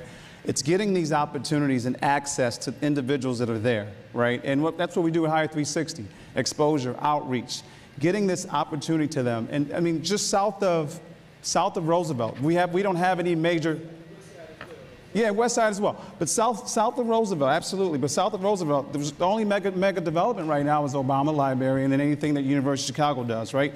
This is an opportunity to do $7 billion of work and create 39,000 jobs. That's going to filter into these communities that have been historically left out. And I want you to, nope, next. No. Okay. Now that he's away from the microphone, I do want to say this. I want you to know I understand what your point about if you're a large shareholder and have shown you lack commitment to diversity, that's something meaningful. I get what you were trying to say. That's just not the conversation for here. Yeah, my name is Melvin Bailey. Only reason I'm here is to support. I'm in support of 78 with this casino, and the only reason, because when I sit down and talk to Don, Mark, how they took some of them African-American companies that traditionally don't have chances of working on projects and any other projects, and I seen it for my own eyes. And these guys dig down into the garbage can of society to bring these young men up to take the guns out of their hand. So I'm in support, but we would like to have a seat at the table, like that young lady Tamiko say, Yannette, I know Yannette, I know everybody sitting on, Bailey and Tim, I would like to get to know you guys. Yeah, we want to sit at the table right when these decisions are being made. Because you see them, everybody in the back, you see them young men in the back, we reach down to make sure that we can reduce this violence, senseless violence through employment. Because we're tired of coming to these meetings and being left out, all right? Thank you. And as you point at individuals in the back, I mean, House of James is back there, individual, and Tony's back there as well. I see Tyrone back there, guys in the community that we're familiar with. We sit down with these individuals and we have conversations with them because we understand that concern. Thank you. Next. Great. My name is Sam Toya. I'm President and CEO of the Illinois Restaurant Association. The hospitality industry is very happy to bring a world-class casino to Chicago, like River 78, to go along with our world-class museums, our world-class sports team, Cubs won today, and also our world-class culinary scene here in the city of Chicago. I've seen that you've reached out to restaurant owners, operators to be part of this program process. But what I want to ask is, are we looking at restaurant owners in Chinatown, and Little Village, and Washington Park, and Chatham? I didn't see any of those up there because the city of Chicago just doesn't go from Cermak to North Avenue, Ashland to the lake. We're 77 communities. I know you want to make it 78, but I want to know how we're going to work with these communities outside, south of Cermak and north of North Avenue and west of Ashland. Could you ask me about independent restaurants? I want to know how we're going to bring independent restaurant groups, not chain restaurants, but independent. Well, I'm happy to answer that. You're speaking our language. As we mentioned, what we're interested in is highlighting the best of Chicago. And you're right, we have a world-class culinary scene here. We want to highlight that. And it's about restaurants from the neighborhoods. And you're right, we have commitments from restaurants in Chinatown, in Bronzeville, in the South Loop. We're interested in highlighting all of Chicago. And they're right, that doesn't mean just restaurants on the north side or in downtown. It's about the small restaurants that exist in the south and west parts of our city. So thank you for your question. It's 100%, yes. Thanks, Sam. Next. Hi, my name is Melanie and I'm a South Loop resident, and the area is a desert and we need more concert venues, art venues, and access to rivers, the river on the south side. I wanted to understand what is the timeline for building this project and getting it up and running, and also what would parking look like? Thank you very much for your question. The timeline is we'd like to go as quickly as we can. I think the first thing that's going to happen on the site is that this year Wells Wentworth will open, so that is under construction right now. As well, the DPI is in planning stages, so that's in the next year. And if we're selected, the temporary casino could be up and running as close to probably a year and a half from right now. So those are the first things that will occur. As far as the venue goes, I know Jerry Mickelson is here somewhere today, and we want to have a great music venue on site. We want to have places to get coffee in the morning. We're going to have places to get lunch. We're going to have places, obviously, to have dinner and be entertained in the evenings as well. So all of those things are a component of what we want to build, and we look forward to working with you to try to get that started sooner. And I don't know if, Ann, you wanted to talk about music a little bit. I know you're a huge fan of that. So. again, just, in the same way that we talk about, the culinary scene here, Chicago also has an incredibly vibrant independent music scene. Our intention is to highlight that, to showcase that. And, the idea is that brings an energy here that spills out into the energy across the city. So if you see a great band at the 78 in our music venue, you wonder where else they're playing the next time you come back. And that takes you to Reggie's, or it takes you to the Riviera, or it takes you to Thalia Hall. That's the kind of energy we're trying to create by showcasing local, independent art and music. Thank you. Parking. We'll have 2,800 spots beneath the casino on 3 stories that will be not so visible from the streets. Thanks for remembering that part of the question. Next. Hi.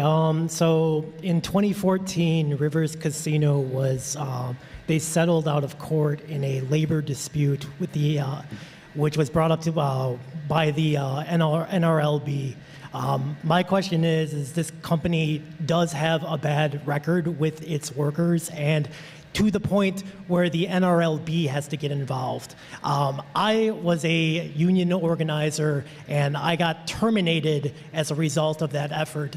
And I know exactly what retaliation looks like. I know what these people went through. I want to know why Related Midwest has decided to choose a union-busting casino over the many other options that they possibly could choose. And I want to know what the people who are accepting these contracts from Related Midwest expect for them, like given that piece of information, are expecting in terms of their deal, like how well that's going to go for them.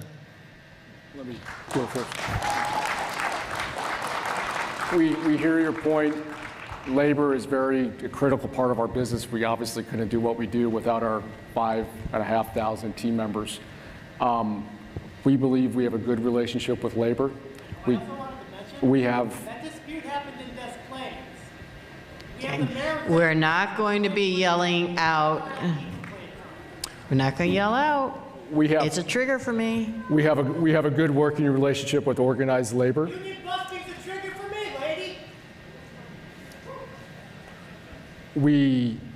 We have our hourly staff in upstate New York is unionized with the Hotel Trade Council in New York City, and we have a great working relationship with them.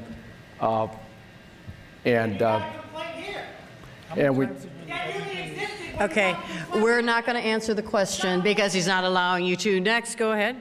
Yes, my name is George Blakemore, and you can see me in all this color. I want to be seen and I want to be heard. The games that people play. Why is it that all 3 of these casinos chose a white Asian neighborhood to set up when there's plenty vacant land in the ghetto? It's plenty land in the ghetto. So it seems like to me, this is racism right here.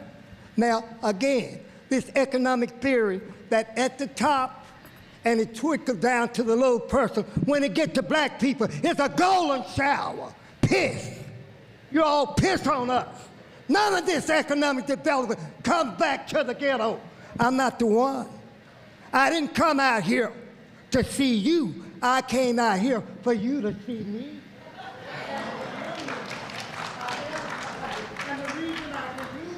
Do you want to answer the question about why we did not? George, it's 1 minute, and I'm going to be very strict about it. I will let him answer the question you posed.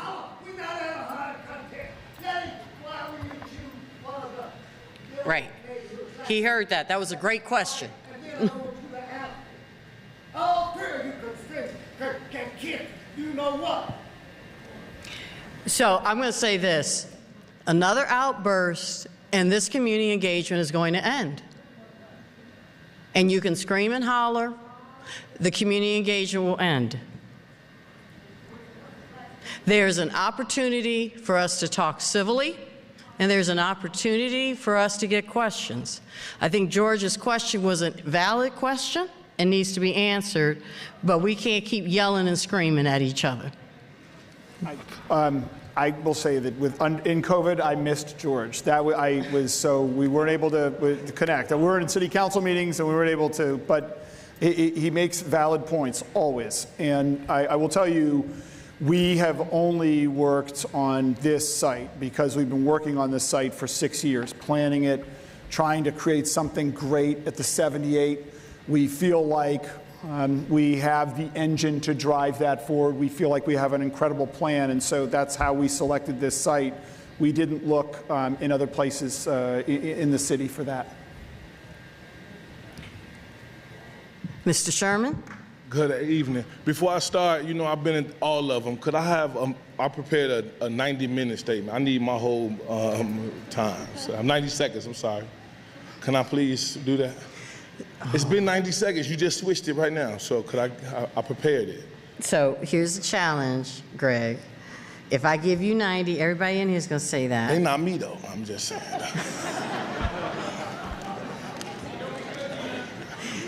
Okay. We're gonna split the difference. I'm gonna give you 15 extra seconds. All Go. Right. Good evening and thankful Thursday. I'm thankful for the opportunity to speak for those without a voice. My name is Gregory Sherman, Director of Community Outreach and Engagement for ex-cons for Community and Social Change. Today we are 97 days into this year, 97 days into 2022, and 147 people have been killed.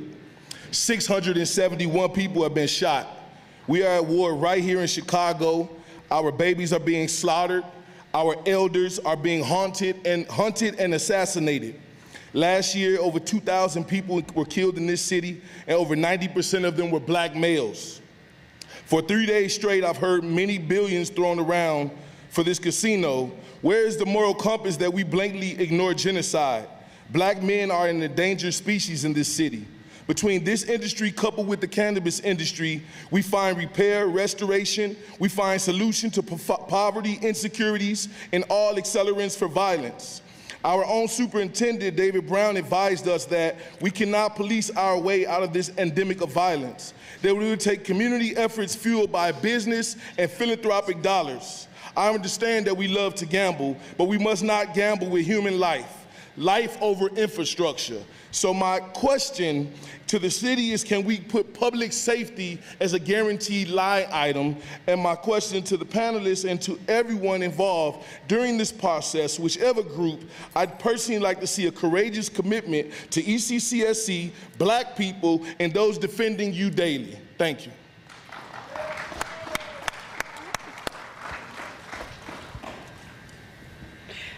So, commitment? So, yeah, I think, so the way we are trying to make that change is through jobs and through creation of jobs. And I am happy for us to sit down and talk about how this commitment can work. And again, we have an agreement with the city about how dollars are going to flow from the casino. And so it would be kind of an agreement with all of us together, but we're happy to discuss that. Thank you. Next. It's you. Good evening. My name is Cristina Veran. My firm's name is Chicago Voice and Data Authority.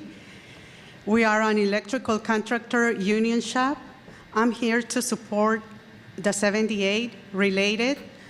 As a women-owned business owner, related with no prior experience, related was the first one to give me an opportunity with a big job.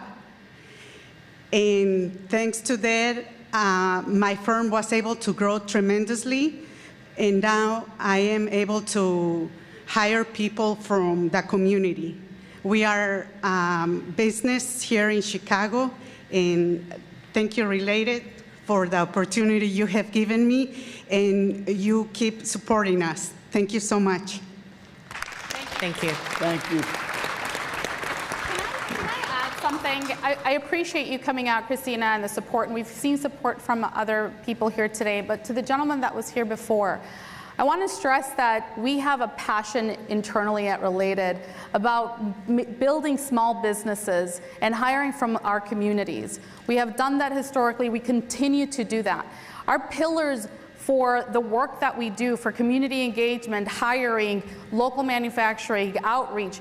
Those are the things that drive us day in, day out, and they start at the beginning of a project, from architecture all the way through construction. And so companies like Christina's and community play lab builders and all these different companies here today, we take the time to do that. Why? Because we believe in it, and we believe in building these businesses and bringing them along with us. So if there's anyone here, and I might regret this, but if anyone here wants to give me a call, 312-590-5806, and I will sit down with you and we'll figure it out.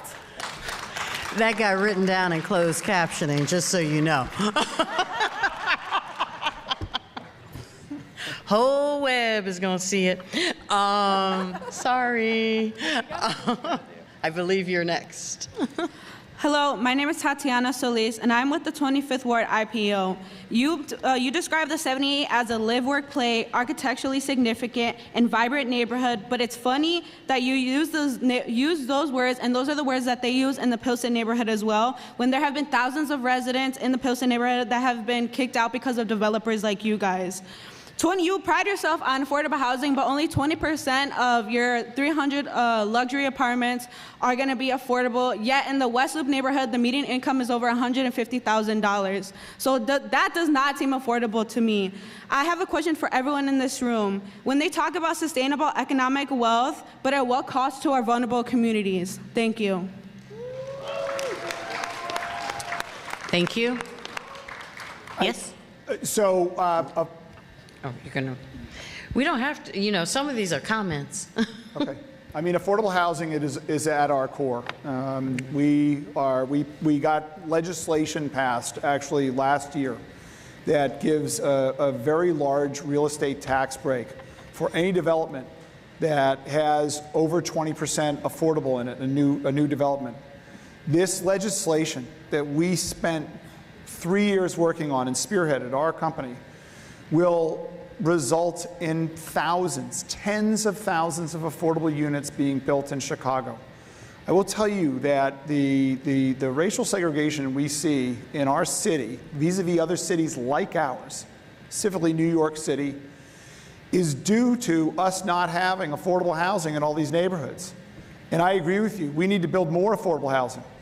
We need to build more affordable housing in all the neighborhoods in Chicago, because that's the way to have economic diversity all over the city. So I'm with you. We're trying to do it, and we're always happy to partner with anyone to build more affordable housing all over the city of Chicago. So thank you. Next. Okay.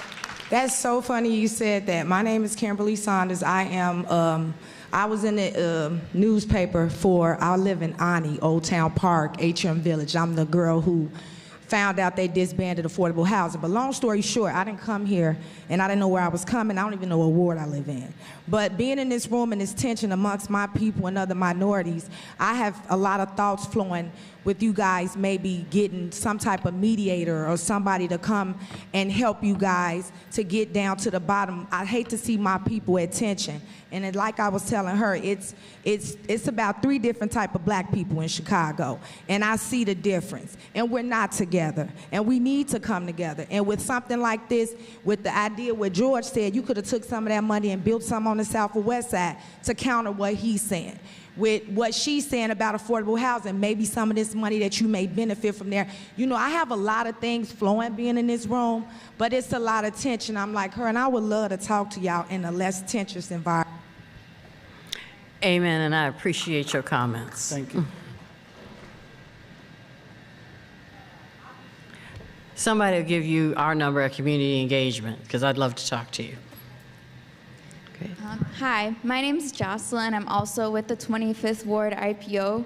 And I just wanted to make the comment that, kind of like the little kid that talked first said, I know a lot of us have known about the 78 and known that there's the potential for a lot of really great development there and been excited about the space.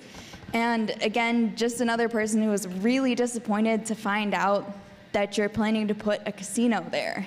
And I know that you're trying to tell us, oh, look, you can't have any of these good things unless you also let us leech all your wealth with this casino. But we're getting the short end of the stick if we think that we can't have nice things without also having a casino. We don't need a casino in order to have a nice development at the 78 that's for the community. We don't need a casino for that. And when 8 out of 10 residents that came from the Community Advisory Council survey say they don't want this here, why are you all still pushing a casino at us?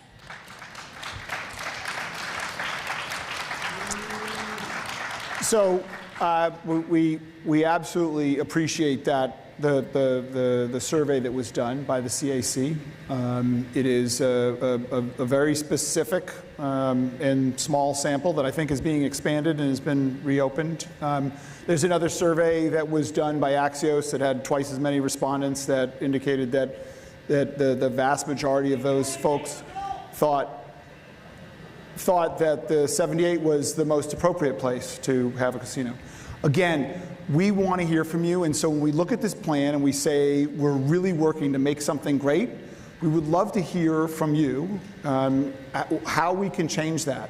If it's just we don't want a casino, then that's a separate conversation. If you say there are things about it that we'd like to have a conversation about, that we'd like to change, that we'd like to figure out together, we are absolutely open to that.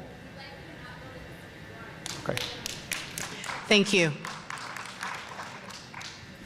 Hello, Grace Chan McKibben, Executive Director for Coalition for a Better Chinese American Community. We've met before, and thank you for coming to speak with some of the Chinatown leaders. But my question is actually, we've already expressed some of our concerns about Chinatown and predatory gambling and so on. My question is actually more technical. Several years ago, it was well publicized that we had 2 mega TIFs, the Lincoln Yard and the 78, and it was touted as, wonderful redevelopment projects. So my question is, how does the TIF relate to the casino? And now that we have private money injected into what's supposed to be a publicly financed district, how does that work? Yes. So thank you, Grace. It's nice to see you. So the TIF, it works very specifically. It is a financial mechanism whereby we would do public improvements. So the TIF has nothing to do with the casino. It doesn't have anything to do with funding anything that is private on the site. What it does is it builds public infrastructure, so public roads that will be built and then given to the city as public roads. So work on Clark Street to improve Clark Street, the building of 15th Street, which is the east-west road, which will connect off of Clark Street to the new Wells Wentworth. Those are the 2 big components. And then the Riverwalk and completing the wall, a portion of completing the wall. So those are the public works. And on the 15th Street, I'm sorry, I missed one part of it, the moving of the rail line that we have to do to then build 15th Street. And so that TIF was specifically put in place to work where we'll have to actually fund those things. So we'll have to build those public infrastructure components and then give them to the city. And then once the buildings are built on the site and they start to pay enough real estate taxes, those real estate taxes, some of them come back to reimburse us, and not for all the costs, but for a large portion of the cost for those public improvements that we will build and then deed back to the public entities. And so that TIF, again, doesn't touch the casino. It delivers road systems to the city of Chicago that, in most cases, the city would build. Thank you. We're going to do what I call the lightning round so that we can get out of here. And that means we get all the 4 questions asked. So the 3 people who've been standing here patiently, you'll get to ask your questions. So Travis, please stand behind my friend with the golden hair. That's it on this side. Nobody else on this side. And your question on this side, ask the questions, and then we'll figure out how we're going to answer them. But I at least want you to get your question or comment on the table, okay? I'm going to go fast. My name is Butler Adams. I give architecture tours in the river. My main focus right now is going to be the... slow down a little bit. You let me know my turn. So my main focus is the observation tower. So right now you have this proposed tower of 1,078 feet, which is just like this observation structure. I've had an opportunity to go to the Space Needle and this really cool observation tower in New York, One Vanderbilt, which is this really cool building. So it seems like Chicago is a better fit for this grand structure with an observation tower on top, mixed-use building, this some dainty office tower with the city of big shoulders, and not this this structure. I've heard this structure compared to the Eiffel Tower, and my eyes rolled by themselves. Just no. Okay. My last thing is, I know that 78 was approved for like 10,000 units, and of those 10,000, 20% was supposed to be affordable. Are you planning on increasing that, or were you planning on kind of keeping that the same? I think there was an opportunity, there could have been an opportunity if the alderman had worked with you more to get more residential and more affordable, but what's your plan on that? Done. We already answered affordable housing, real fast. Affordable housing, and then Space Needle. You want to talk about I'll do the affordable housing. Butler, as you're well aware, we're really focused on affordable housing. As much as we can build, we will build on that site. I'm not taking your question. The entertainment district would not eat into how much affordable housing we're going to build. And again, we're focused on that. And Ann, usually you like our architecture. I know, I'm a little disappointed, Butler. You know, we have, the concept is to build a purpose-built observation tower. It takes its vocabulary from our industrial heritage, from our bridges, from our L. That's where the architecture comes from. It is purpose-built, which allows us to have more variety of programming. That's where there's space for education. That's where there's space for events. It gives us a lot more flexibility to develop that when we don't have to deal with a program below that's an office tower or a residential tower. So I'm going to apologize and tell you very firmly, I am sorry I'm not going to take your question. I was very clear that there was no more room for question, and the people standing behind Travis, we are not going to take your question. So the last question, we'll go through these very quickly. Yeah, so I'm a husband and a father of 2 young boys who live in the area. My kids are 1 and 3. And we moved into the area alongside Roosevelt Park in 2019 when there was no contemplation of a casino. So, you know, we bought our place, and learning about this casino is obviously a concern for me, given the increase in just general traffic. And, you know, I certainly believe there will be a correlation in crime to putting in a casino. I don't think that's a point that can be argued. So my question is, what are going to be the efforts to control some of the overflow or kind of collateral damage that can come from a casino? For example, again, I live right near Roosevelt Park, so I don't know what the plans are as far as people to be able to move from the entertainment. Okay, we're finished. Overflow. Spillage, collateral damage, crime. I can talk a little bit about traffic. I assume that's largely what you're talking about, traffic and potentially safety. So again, that has a lot to do with how we master plan this site. When we're dealing with traffic, you know, we work with consultants that help us understand the potential impact and to mitigate it. We're really unique here because we are going to be able to build a purpose-built road system that's going to help deal with that. And part of the way we do that is by distributing the traffic across the site. So as Kurt may have mentioned, we're bringing in 15th Street, Wells Wentworth will go through, LaSalle will be reestablished. Bringing that roadwork system in and connecting it to the city will actually help mitigate the traffic impact. But this site's also pretty unique as well because there's strong access to public transportation. We have access through the water taxi system. We have strong pedestrian and bike lanes here. And so we're looking at all those avenues to help mitigate the potential impact to the community. And again, relative to safety and to crime, and I think Tim would probably be very happy to give you evidence about how crime has not gone up in areas where casinos have been implemented in urban areas. But again, we have a unique opportunity here. We're building a whole neighborhood. So things that impact crime in neighborhoods have a lot to do with transparency, has a lot to do with everything from how you lay out streets, how you lay out buildings, how you operate your public spaces. That helps control crime. And again, I don't want to discount what Nosa said. The 2 things we know that help deal with crime is activity which this will have as a live, work, play neighborhood, it's jobs. And so those are the ways we're really looking at a sort of multi-pronged approach to deal with all those things. But I thank you for your question, and I appreciate your concern. Thank you. Next. Oh, yeah. Hi, my name is Xochitl Esparza. I'm a social worker and organizer with the 25th Ward IPO and Pilsen Alliance. 10 years ago, former Mayor Rahm Emanuel closed half of Chicago's mental health clinics. Our current mayor, Lori Lightfoot, promised to reopen them, and she hasn't done a damn thing. There is a mental health crisis in the city of Chicago, and we don't have the mental health services to help us. And you all want to open up a casino in Chicago? You state that you'll provide information to individuals that have gambling addictions. What's that supposed to do if our city doesn't have mental health clinics open? Where are they supposed to get help? You opening a casino in a city that hasn't prioritized funding for mental health services or reopen the clinics is predatory. You are preying on our vulnerable. I strongly oppose the opening of a casino and urge you not to open it. Given what I just shared, would you agree that your casino is predatory? So first of all,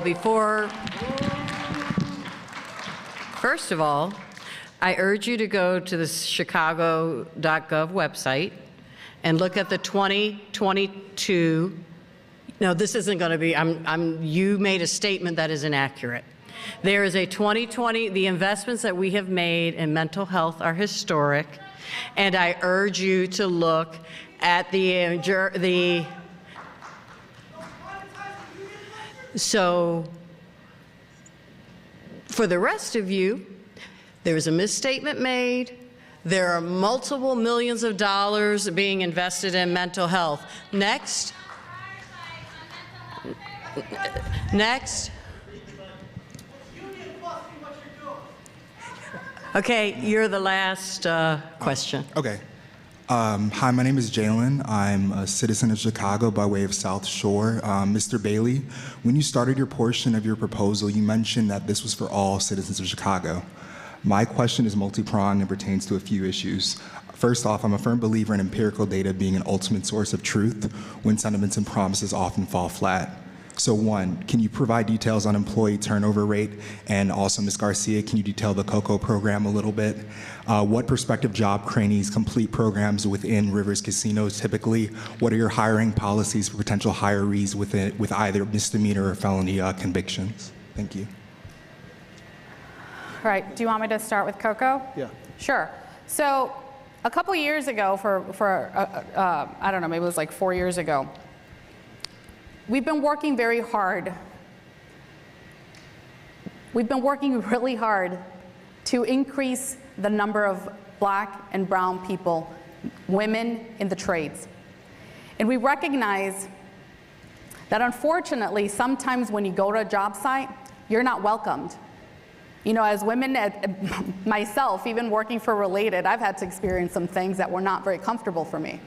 And other people have gone to a job site have experienced that same kind of treatment, right? Biases and discrimination.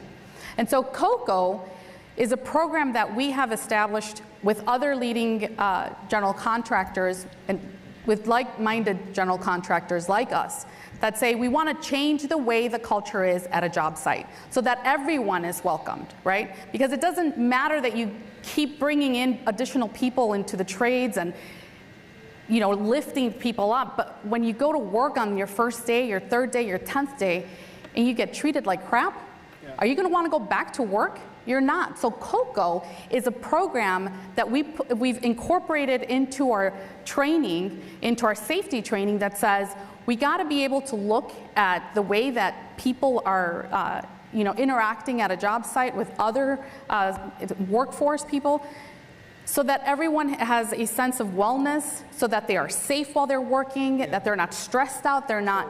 Yeah, so they feel welcome, right? Exactly. Because where are you at in South Shore? Great. I'd love to sit down with you because what you mentioned is very important, and Yannette just stated as well. Having a culture of inclusion, right? When you walk on a job site, and it's not uncommon where not too many people look like you and look like me or look like Yannette. COCO eliminates those barriers, creates an environment where you are welcome. So you have an opportunity to be successful in that trade that you're there to do. So you can get paid and feed your family.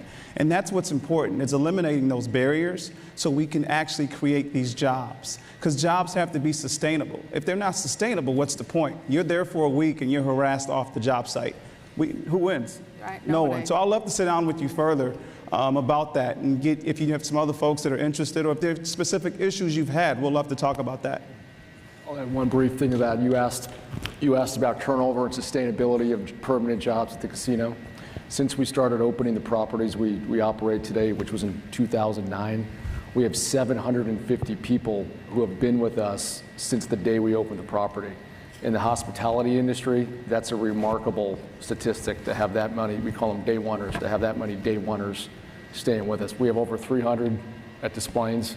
When we opened that property in 2011, we have more than 300 people who were employed that day and are still employed today. And so I want to thank everyone for coming tonight. It has been a spirited night. I cut the mics. We are not taking any more questions. I was very, very clear about that. So thank you all very much. Have a good night. Thank you.